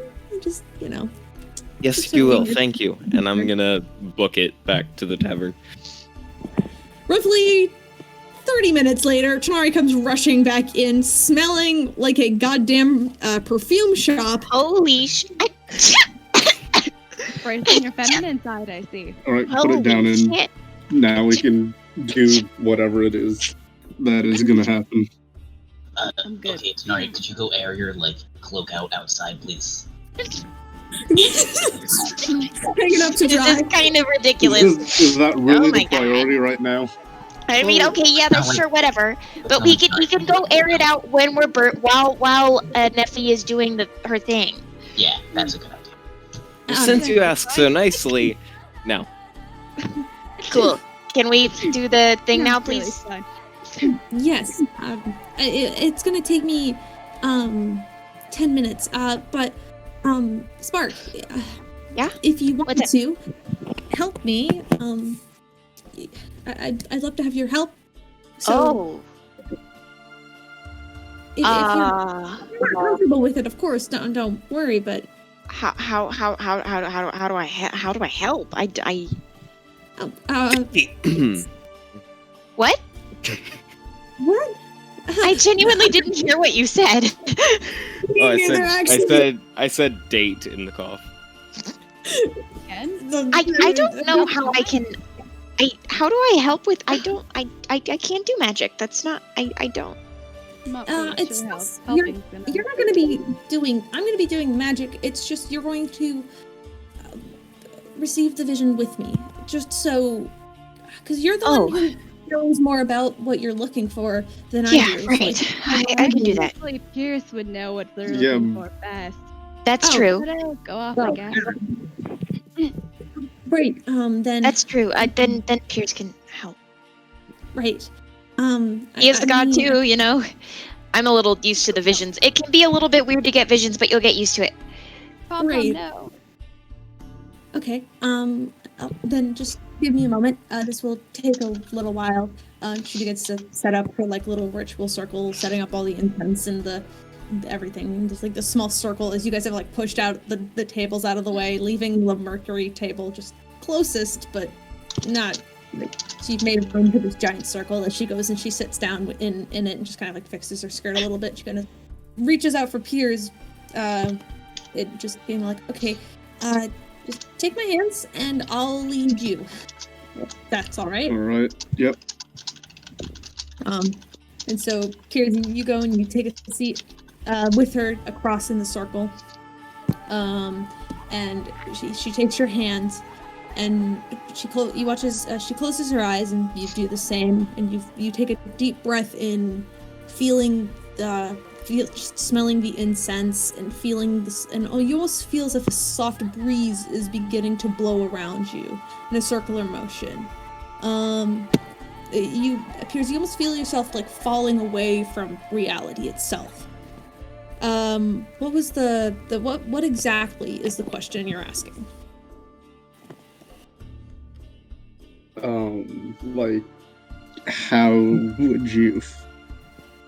How do you recreate one of the power things, and how would you fix the problem right now? Really, I think is all we got. Or someone else has the more clear idea. Just look for a way to save him. If that Yeah, if we're means looking- getting rid of the tech, if it's getting rid of the tech is safe, but it has, Yeah. We kind of have to frame it as a question about the tech because we're asking about.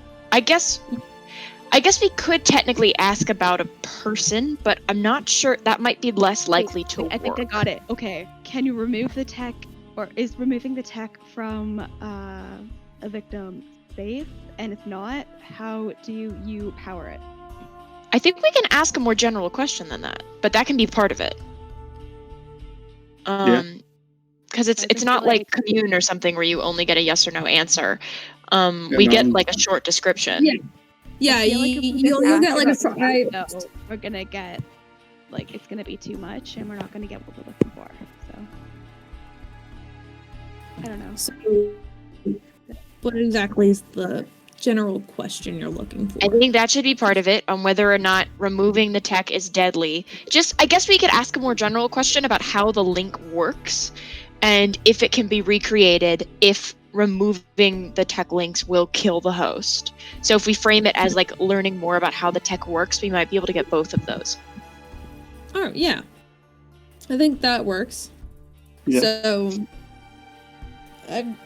generally, you guys probably, before you sat in the circle, you guys talked about it being all like, okay, Peirs, you have to think exactly this. And so you let yourself fall apart. And you begin to see visions and like waves of like almost like cloud that wrap around you and show you things.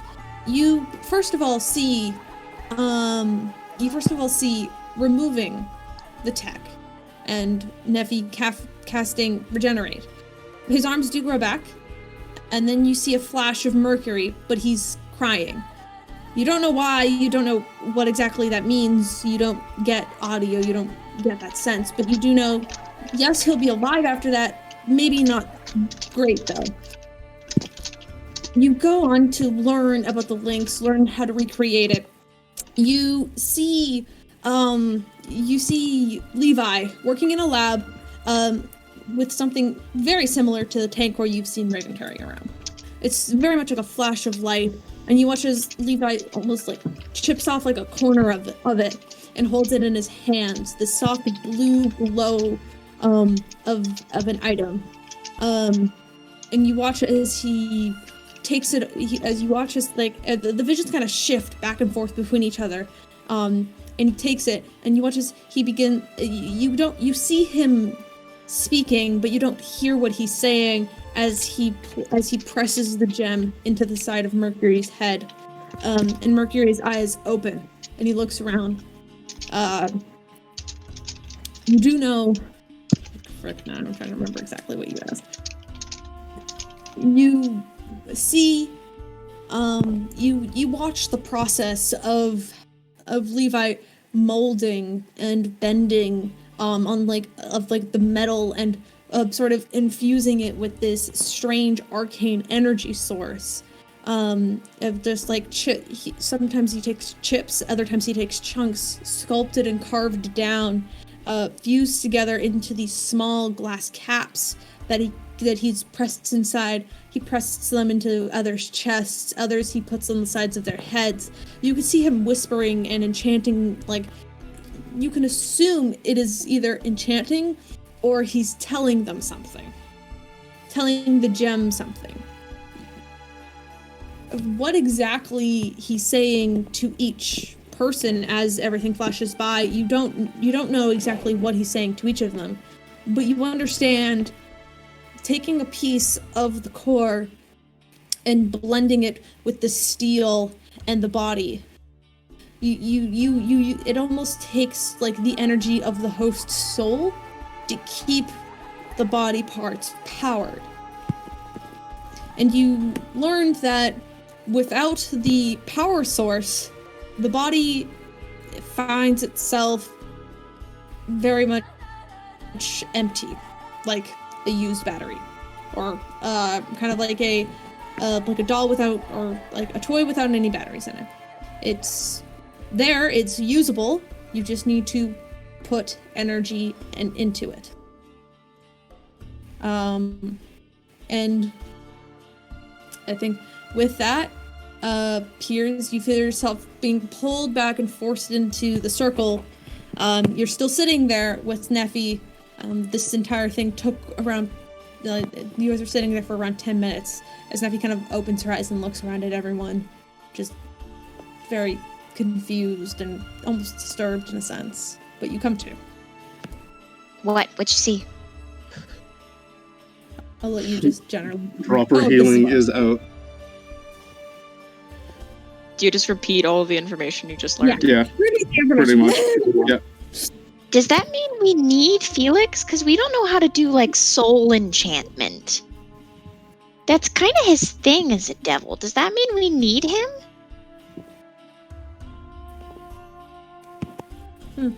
Well, there is another way, but Peirs won't like it. What is it? You keep saying things and not giving answers. Oh, I know you won't like it. Like, it's gonna be off the table for you. Like, it's not. Then just spit it out. Then stop beating the horse and tell me.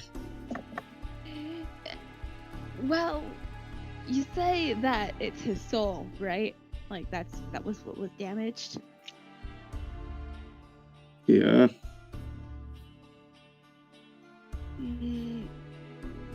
Actually, no, that won't work. Never mind. That only affects the body. I don't know soul magic. Never mind. Forget it. Forget anything. If it's linked to the soul... Yeah, but even if that, it still needs that battery. Well, we've got some of that. We can take off a chunk of our own.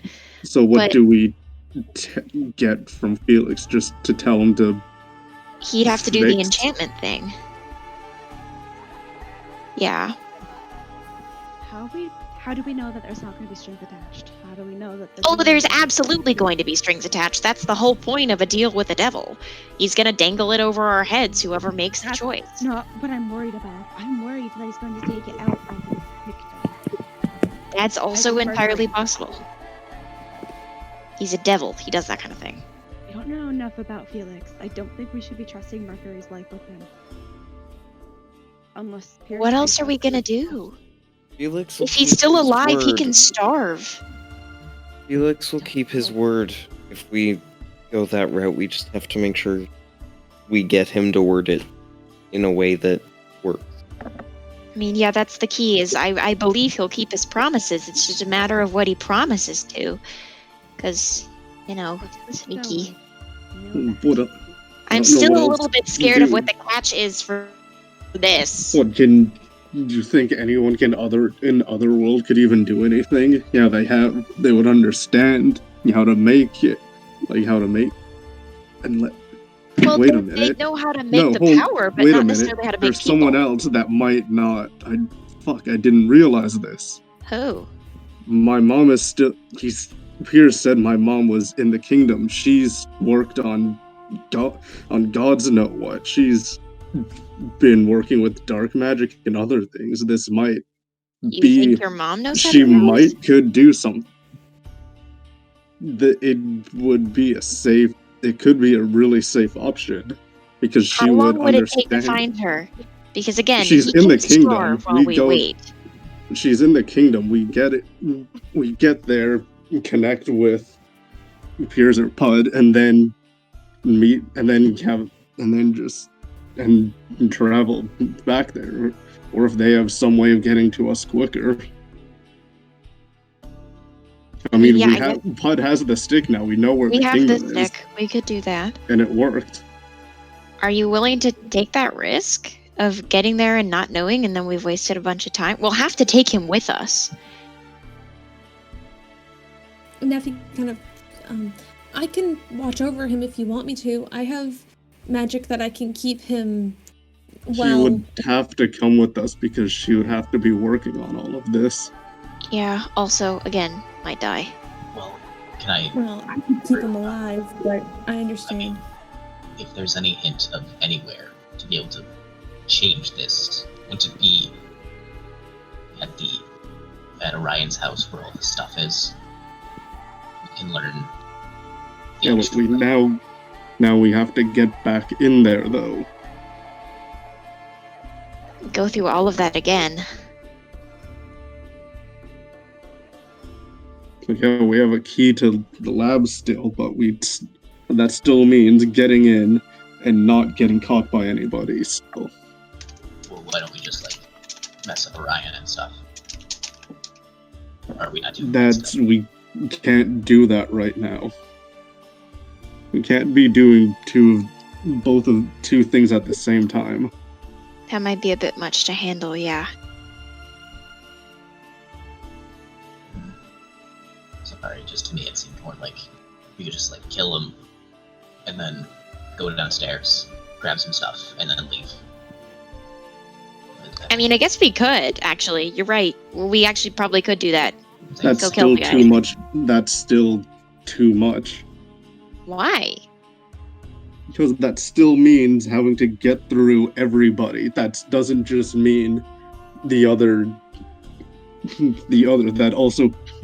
That'll also mean Levi. And 8 is uncontrollable right now.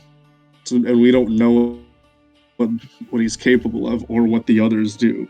Besides, we know what 7 can do. He could probably take all of you down at the same time. What do you mean? He's like He could turn into someone that you care about and we know what all of them are capable of. Yeah, we do, so we And know what's coming. So we smash the crystal thing and done.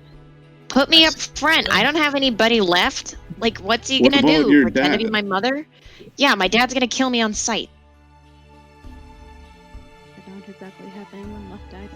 Exactly. Like, we just throw us up front. What's he gonna fucking do at this point? Throw me a corpse?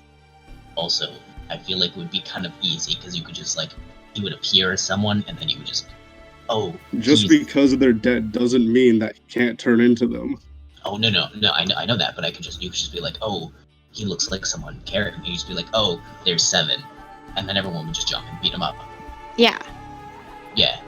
Look, if he's pretending to be a dead guy, it 1 becomes really obvious that he's not that person really quick, and 2, the person he's gonna pick, I fucking killed. So.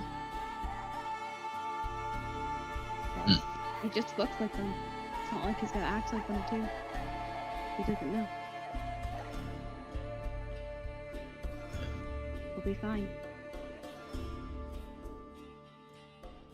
You still need to get. It's not. That's still so much other stuff you guys have to go through. It's a big risk, but it's gonna take less time than traveling into an alternate dimension, looking for a person who we don't know the exact location of. And Yeah, but I do. She's in the kingdom. I can easily talk to him. But you don't know if she actually has your solution. Okay, but this is a risk I'm willing to take. To be fair, we don't really know if there's stuff we could use in Levi's place either. No, but he has the science behind it, meaning we could come up with a solution based on his notes.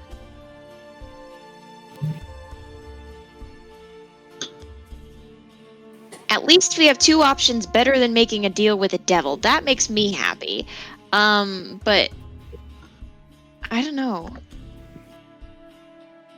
I still think it's open for debate if they're better than making a deal. They're better than making a deal with the demon. I think they are. But Well, okay. So, like, to be fair, going to the alternate dimension is also significantly safer. Because we just teleport to the city and everybody there actually likes us, and we can really easily talk to people that don't want to kill us. Whereas in the other thing, we have a bunch of people that are actively trying to kill us. it's fair, but it's something we need to do anyways. So. Yeah, it's been on the to-do list for a while. Oh yeah. We complete the mission, take the notes that we need. You know, Maybe. there's something I kind of am curious about. What? You know how Orion likes to do mind tricks with everyone he meets? Yeah. What if he's got something on Levi? And then Levi I'm just thinking about that diary. Isn't Levi yeah, I mean, but it was in the diary and it was Levi being he became in love with Orion. Yeah. obsessed. Orion is all that matters. That could be magic. I mean, that's exactly how the townspeople were.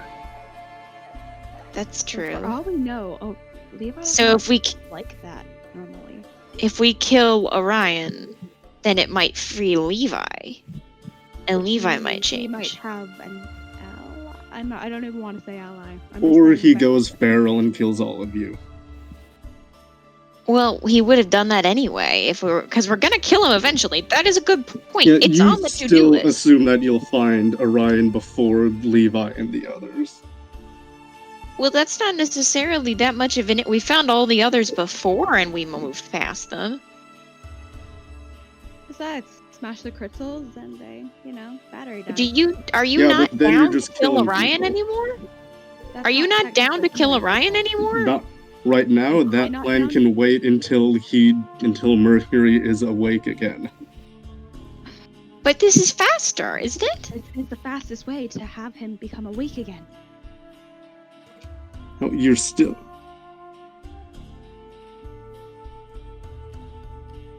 I'm genuinely confused because this does actually seem like the best plan. Beyond the danger factor, which has not really stopped us before.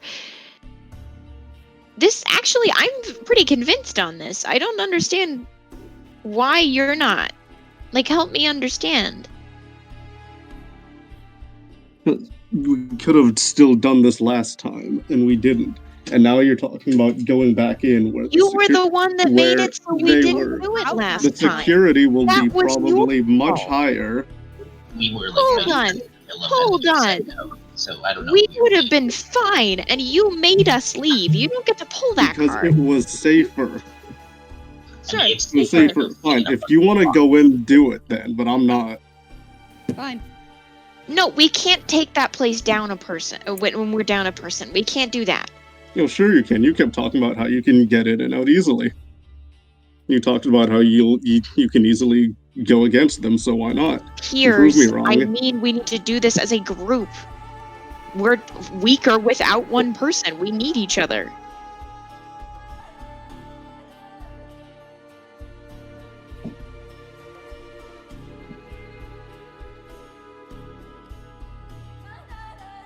Okay, this is probably a bad time, but I have a proposition for the tavern.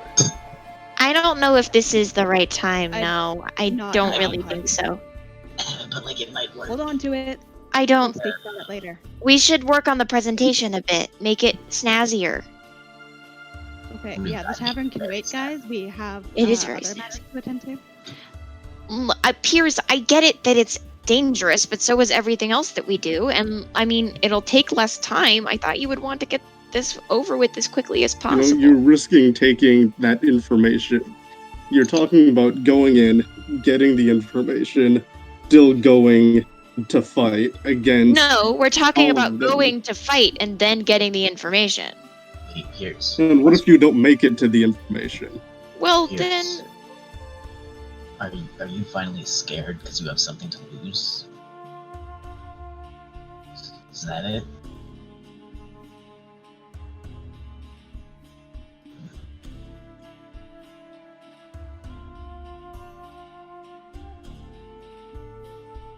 Peirs.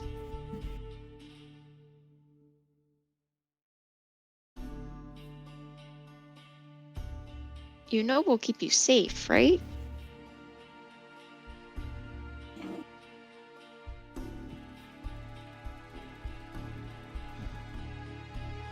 If I'm doing this, we're doing my plan. Which plan? We get in and get out. We're not stopping to do anything else. There's nothing else there for us. But why would we go back on a third trip to kill Orion? Becoming time.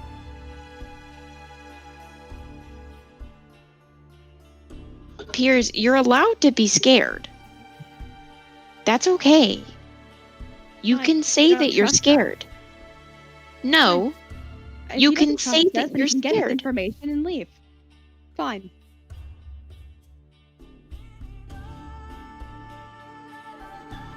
Peirs, if that's the issue.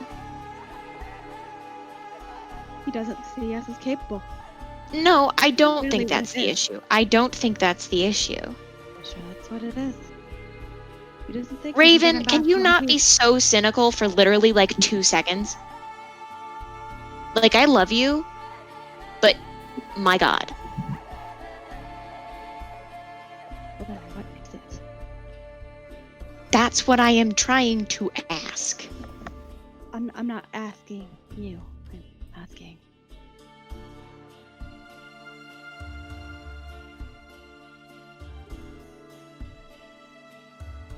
I don't know, because silence usually just tells me all I need to know. Oh my god. Is there a way to roll an insight check on silence? Yeah, I mean, okay, is this Peirs being silenced or being I quiet? don't right now. I don't. Is Peirs being? Are you being deliberately quiet, or is this your audio It's- cutting out? No, it's both. I'm trying to think, and I'm just trying to think, so I don't know what to say right now. Okay, he's thinking. Give him a sec.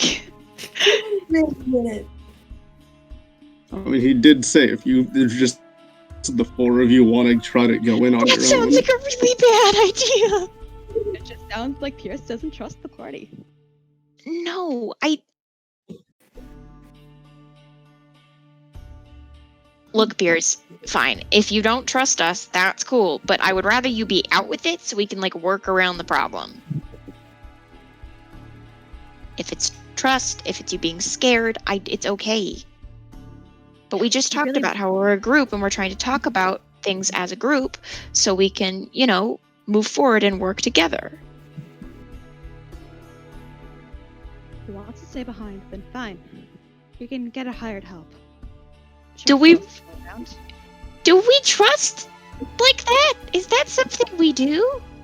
I trust Quill. Quill's more so than- cool and all, but He's cool and all, but he's no Peirs. yeah, exactly. That's not an equivalent exchange. At this point, we don't have a Peirs. Yes, we do. He's standing right in front of us, and I'm, like, failing to Aside from him, communicate, but he's still literally right here. You're kidding, right? You literally told us to go off on our own. Just because, I'm trying to ask him why. Raven, please stop turning tail and running at the first sign of any conflict or anything that's like you can't just solve right away. I'm not running. We can deconstruct that later, but for now, I guess we can wait for Peirs. Fine. Do you want to try some food? I made a lot of food, like way too much. Fine. What is there? Too much. Well, Since you asked. Well, Spark, back in Otherworld, you said you would listen to my plans. I hope you remember that. And he's just gonna walk off. Just Peirs, don't into the pull that kitchen. card. Peirs, if you want us to listen to your plans, then fucking come up with one or I will. I did, and you don't want to listen to it. And the second we try to ask why, you stop fucking talking. We're not gonna trust you if you don't trust us. I do trust you, but you need to actually say things. I don't. You shit on Tanar'ri for that kind of thing, and then you turn around and do the exact same thing. How are we supposed to trust either of you? Do you forget this is our lives too? Look, Peirs, I get that you're going through it right now, but you need to actually answer questions. We can go with your plan if we understand why and can break it down as a group who communicates. I get it. It sucks and it hurts and you still have to go through with it. We're not your soldiers. We're not gonna blindly follow you.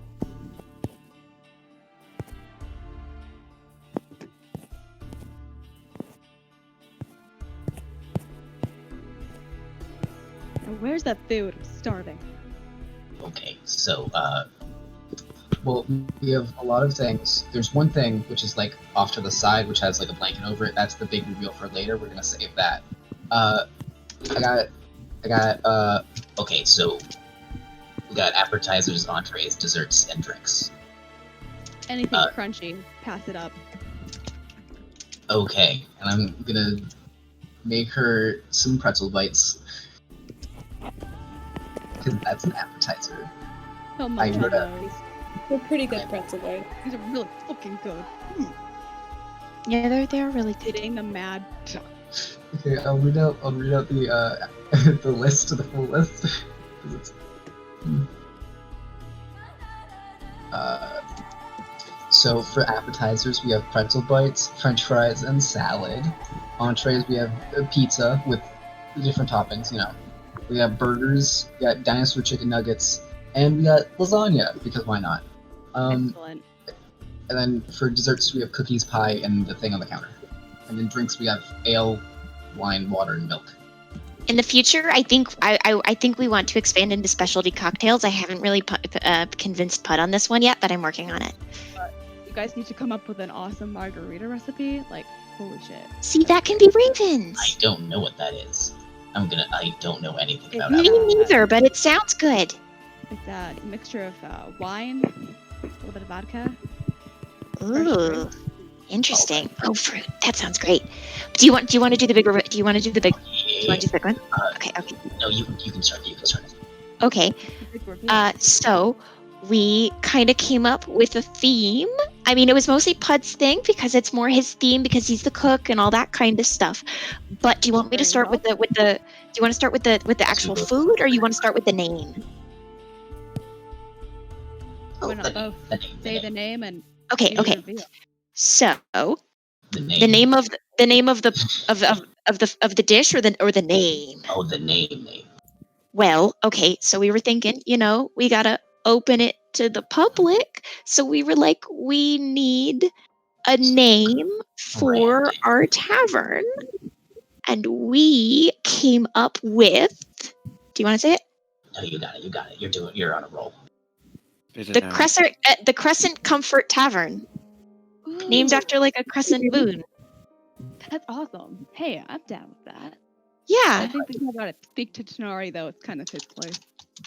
Yeah, what do you think?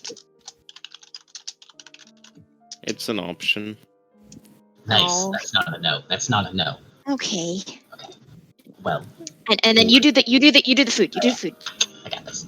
For the Crescent Comfort, we thought, it would be good if it became famous for anything, right? So I came up with the Lunar Loaf. It is a dessert. It is a specialty dessert. It's basically a cake in the shape of a pie. Nice. Okay. It comes in 6-inch radius, 4-inch radius, and 3-inch radius. For personal pies. Yes. Personal pies, cute. There are 3 flavors. There's cinnamon, vanilla, and root beer. I really like cinnamon. Personally, I really, really like cinnamon. Yes. And then I'll pull off the sheet, and there's one, like, large 6-inch radius pie of each of them. Enjoy. That is that. That's cinnamon, vanilla, and root beer in that order. And the actual, like, outside bit, like the crust, is like a very flaky kind of crust. And then the actual, like, layering of it, it's like this kind of nice, soft, pillowy dough that is, like, folded over itself, and there's layers of frosting on each of those. It's very sweet, but it honestly sounds fucking amazing. Thank you. That sounds great. I worked hard. So, yeah, the Crescent Comfort Tavern and the Lunar Loaf. Great. No, you two are very creative. Thank you. We gotta have something up there. I will cut off a piece of the root beer, and I'll bring it over to Peirs. This one's my favorite. If you're going into the kitchen, he's just curled up, staring into the corner. I mean, Tanar'ri was about to head into the kitchen. I will give him a big smooch on the head, and then I'll set it down on the counter closest to him and say, this is the thing we're going to be famous for. Here's my favorite flavor. Here's a fork and whatnot. Eat up when you feel like you want to, alright? Love you, buddy. You're a strong person. And I'll walk off back. All right, Raven is going to finish eating the whatever he was given, and stand up and go. I should probably track down Quill. Looks like we're gonna need him.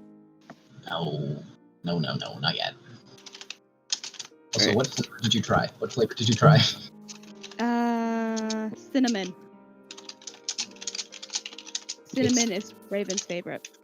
Mhm. Oh, cute. I'm going into the kitchen to talk to Peirs. Okay. Raven is going to avoid the kitchen because right now, if he goes in there, it's not going to be a conversation that takes place. It'll be a war. He's just, maybe he's on his side now, and just still curled in, just holding himself in. We talk.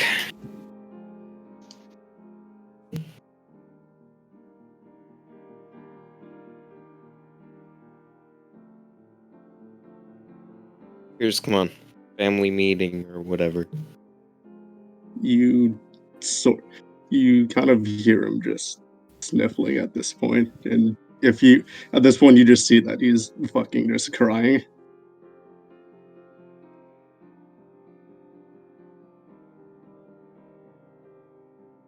You want to save him, right?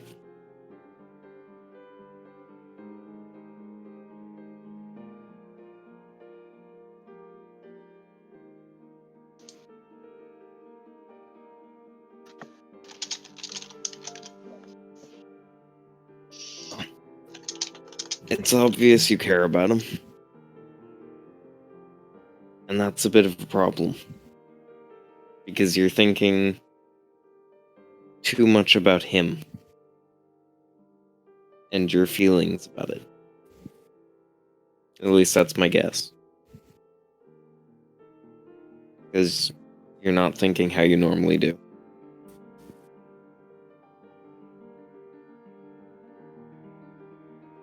Not here to get mad at you, yell at you, or anything like that, but if you want to be a leader, you need to have your head on right. Right now, you don't. You need to either fix that or say that you need help. Say that you need someone else to take the lead on this. And be willing to follow.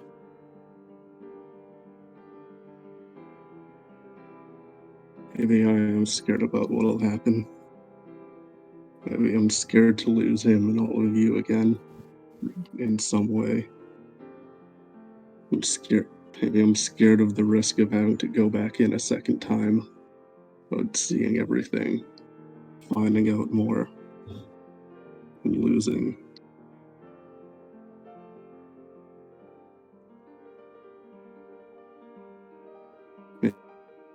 Maybe I'm just too scared to do anything about it because it's my fault.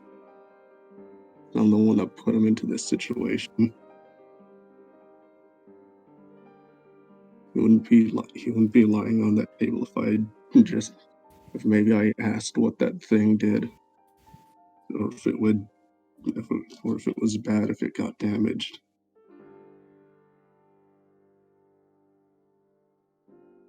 You can't say it's all your fault. Maybe he didn't know.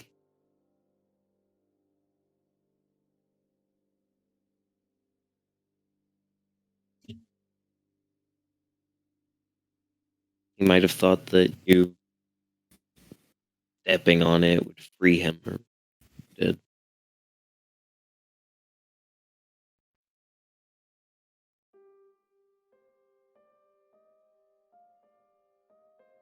But I could see how much he cared about you. I think. Kind of hard when you can't hear.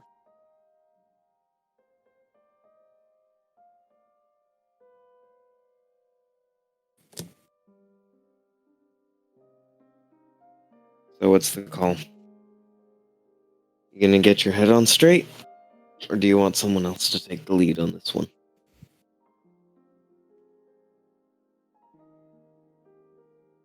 Alright.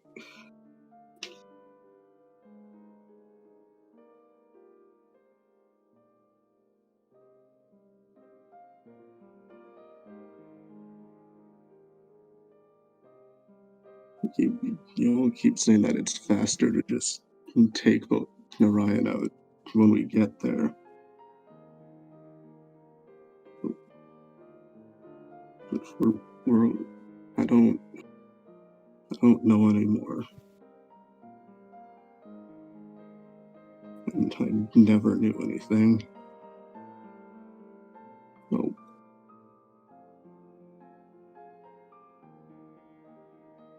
He couldn't eat. So my stupid plan last time, in my stupid head, we couldn't properly finish the job. Even if I go in there, there's still knowing that he isn't there. You would think that, I believe that there's nothing to lose, but I didn't even know. I didn't know that he was there. How is everything would have been fine if I didn't find him.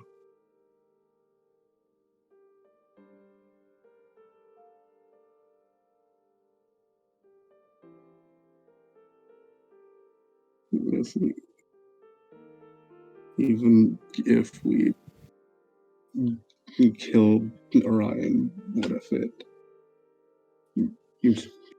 if it just doesn't do anything?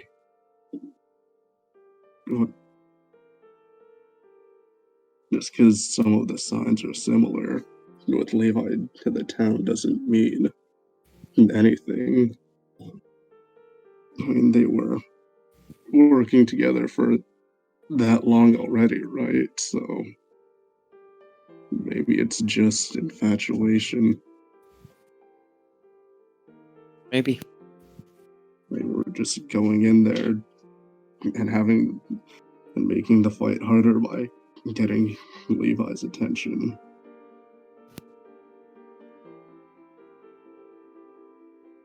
Maybe we're going in with some uncertainty.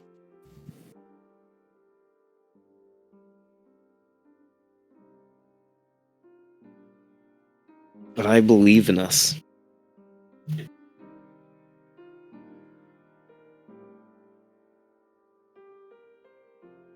As much as it pains me to say, I've seen how strong everyone else is, and I've seen how much stronger you guys make me.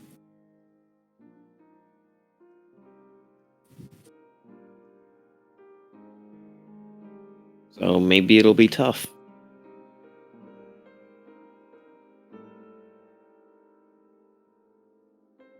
But I don't think this is a fight we're gonna lose.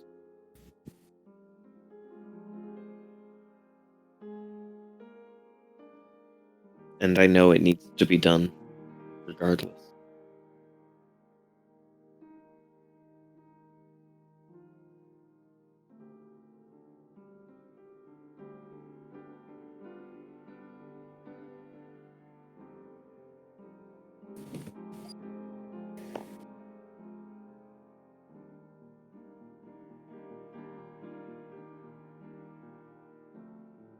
I also know that I have a couple thoughts about what to do.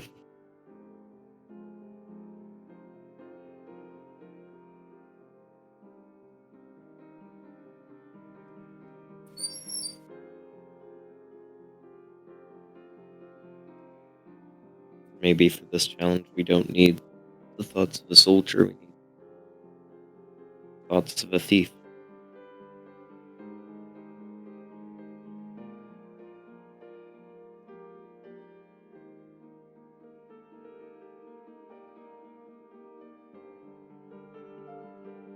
Then you should go tell them.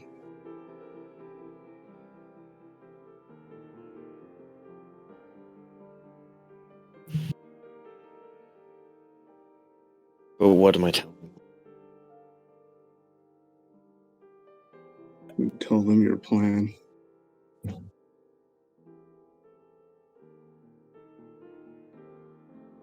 Can't do the plan without you.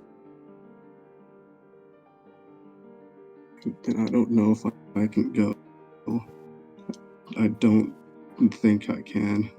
It's not because of your plan, because I know it'll be better.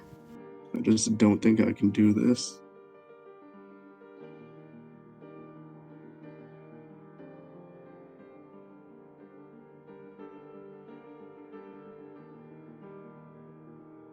don't know what I can do anymore.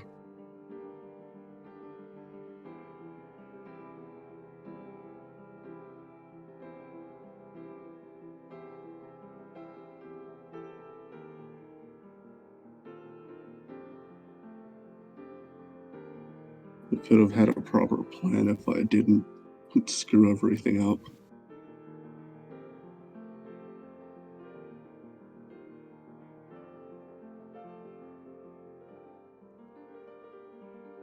Here's we can't do it without you.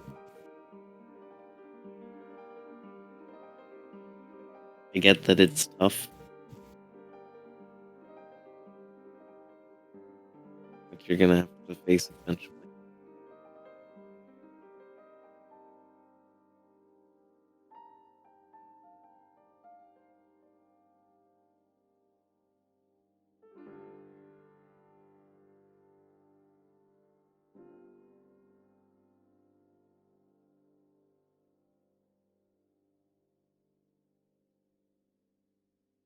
I don't know what's gonna get you to listen to me. Think of yourself as a soldier and me as your captain. Think of yourself as a thief and me your guild leader.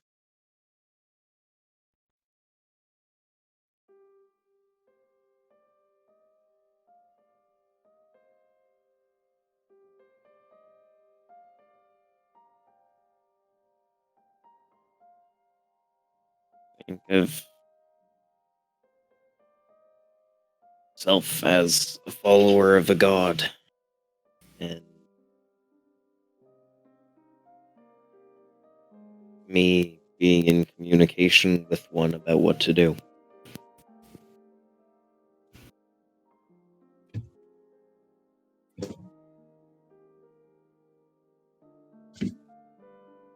But you need to push through.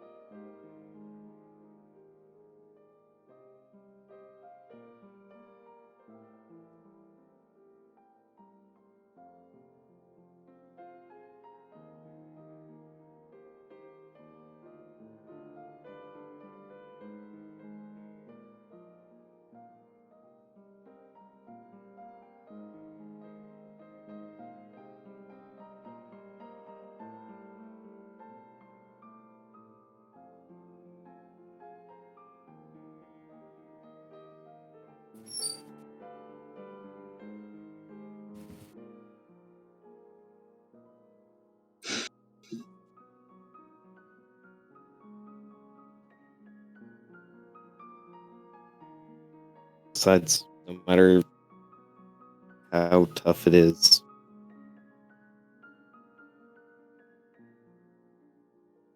you'll feel better when it's over than you will if you just ignore it.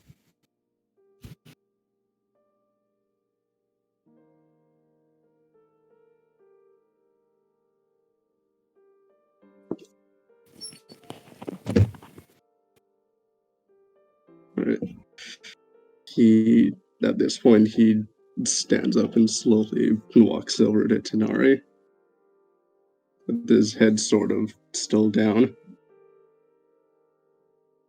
and just wraps his arms around him.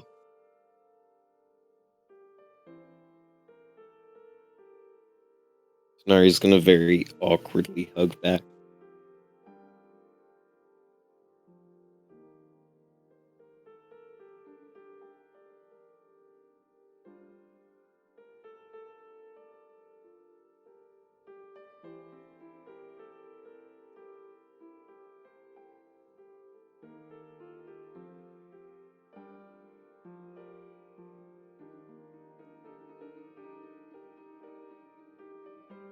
Right. I guess.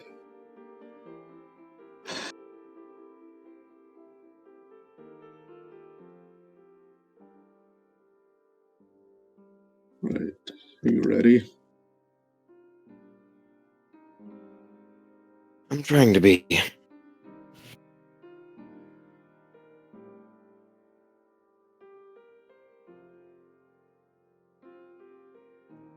I'm gonna walk back out to the bar.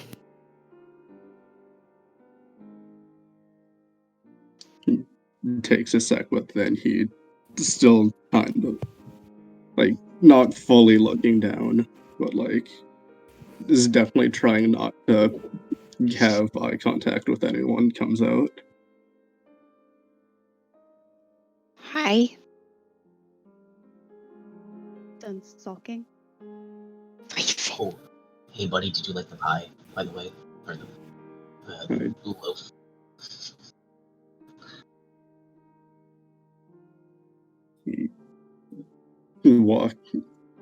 He's gonna go up to and kneel next to where Mercury is.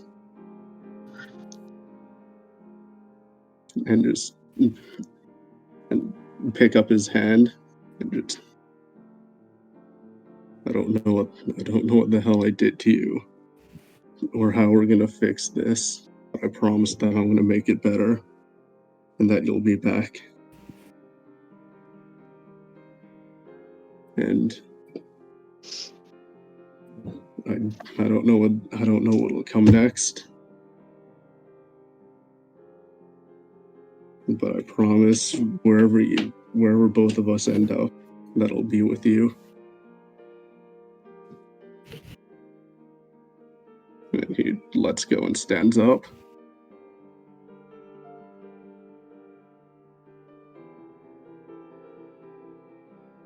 You said you had a plan, Tanar'ri? Well, then let's hear it.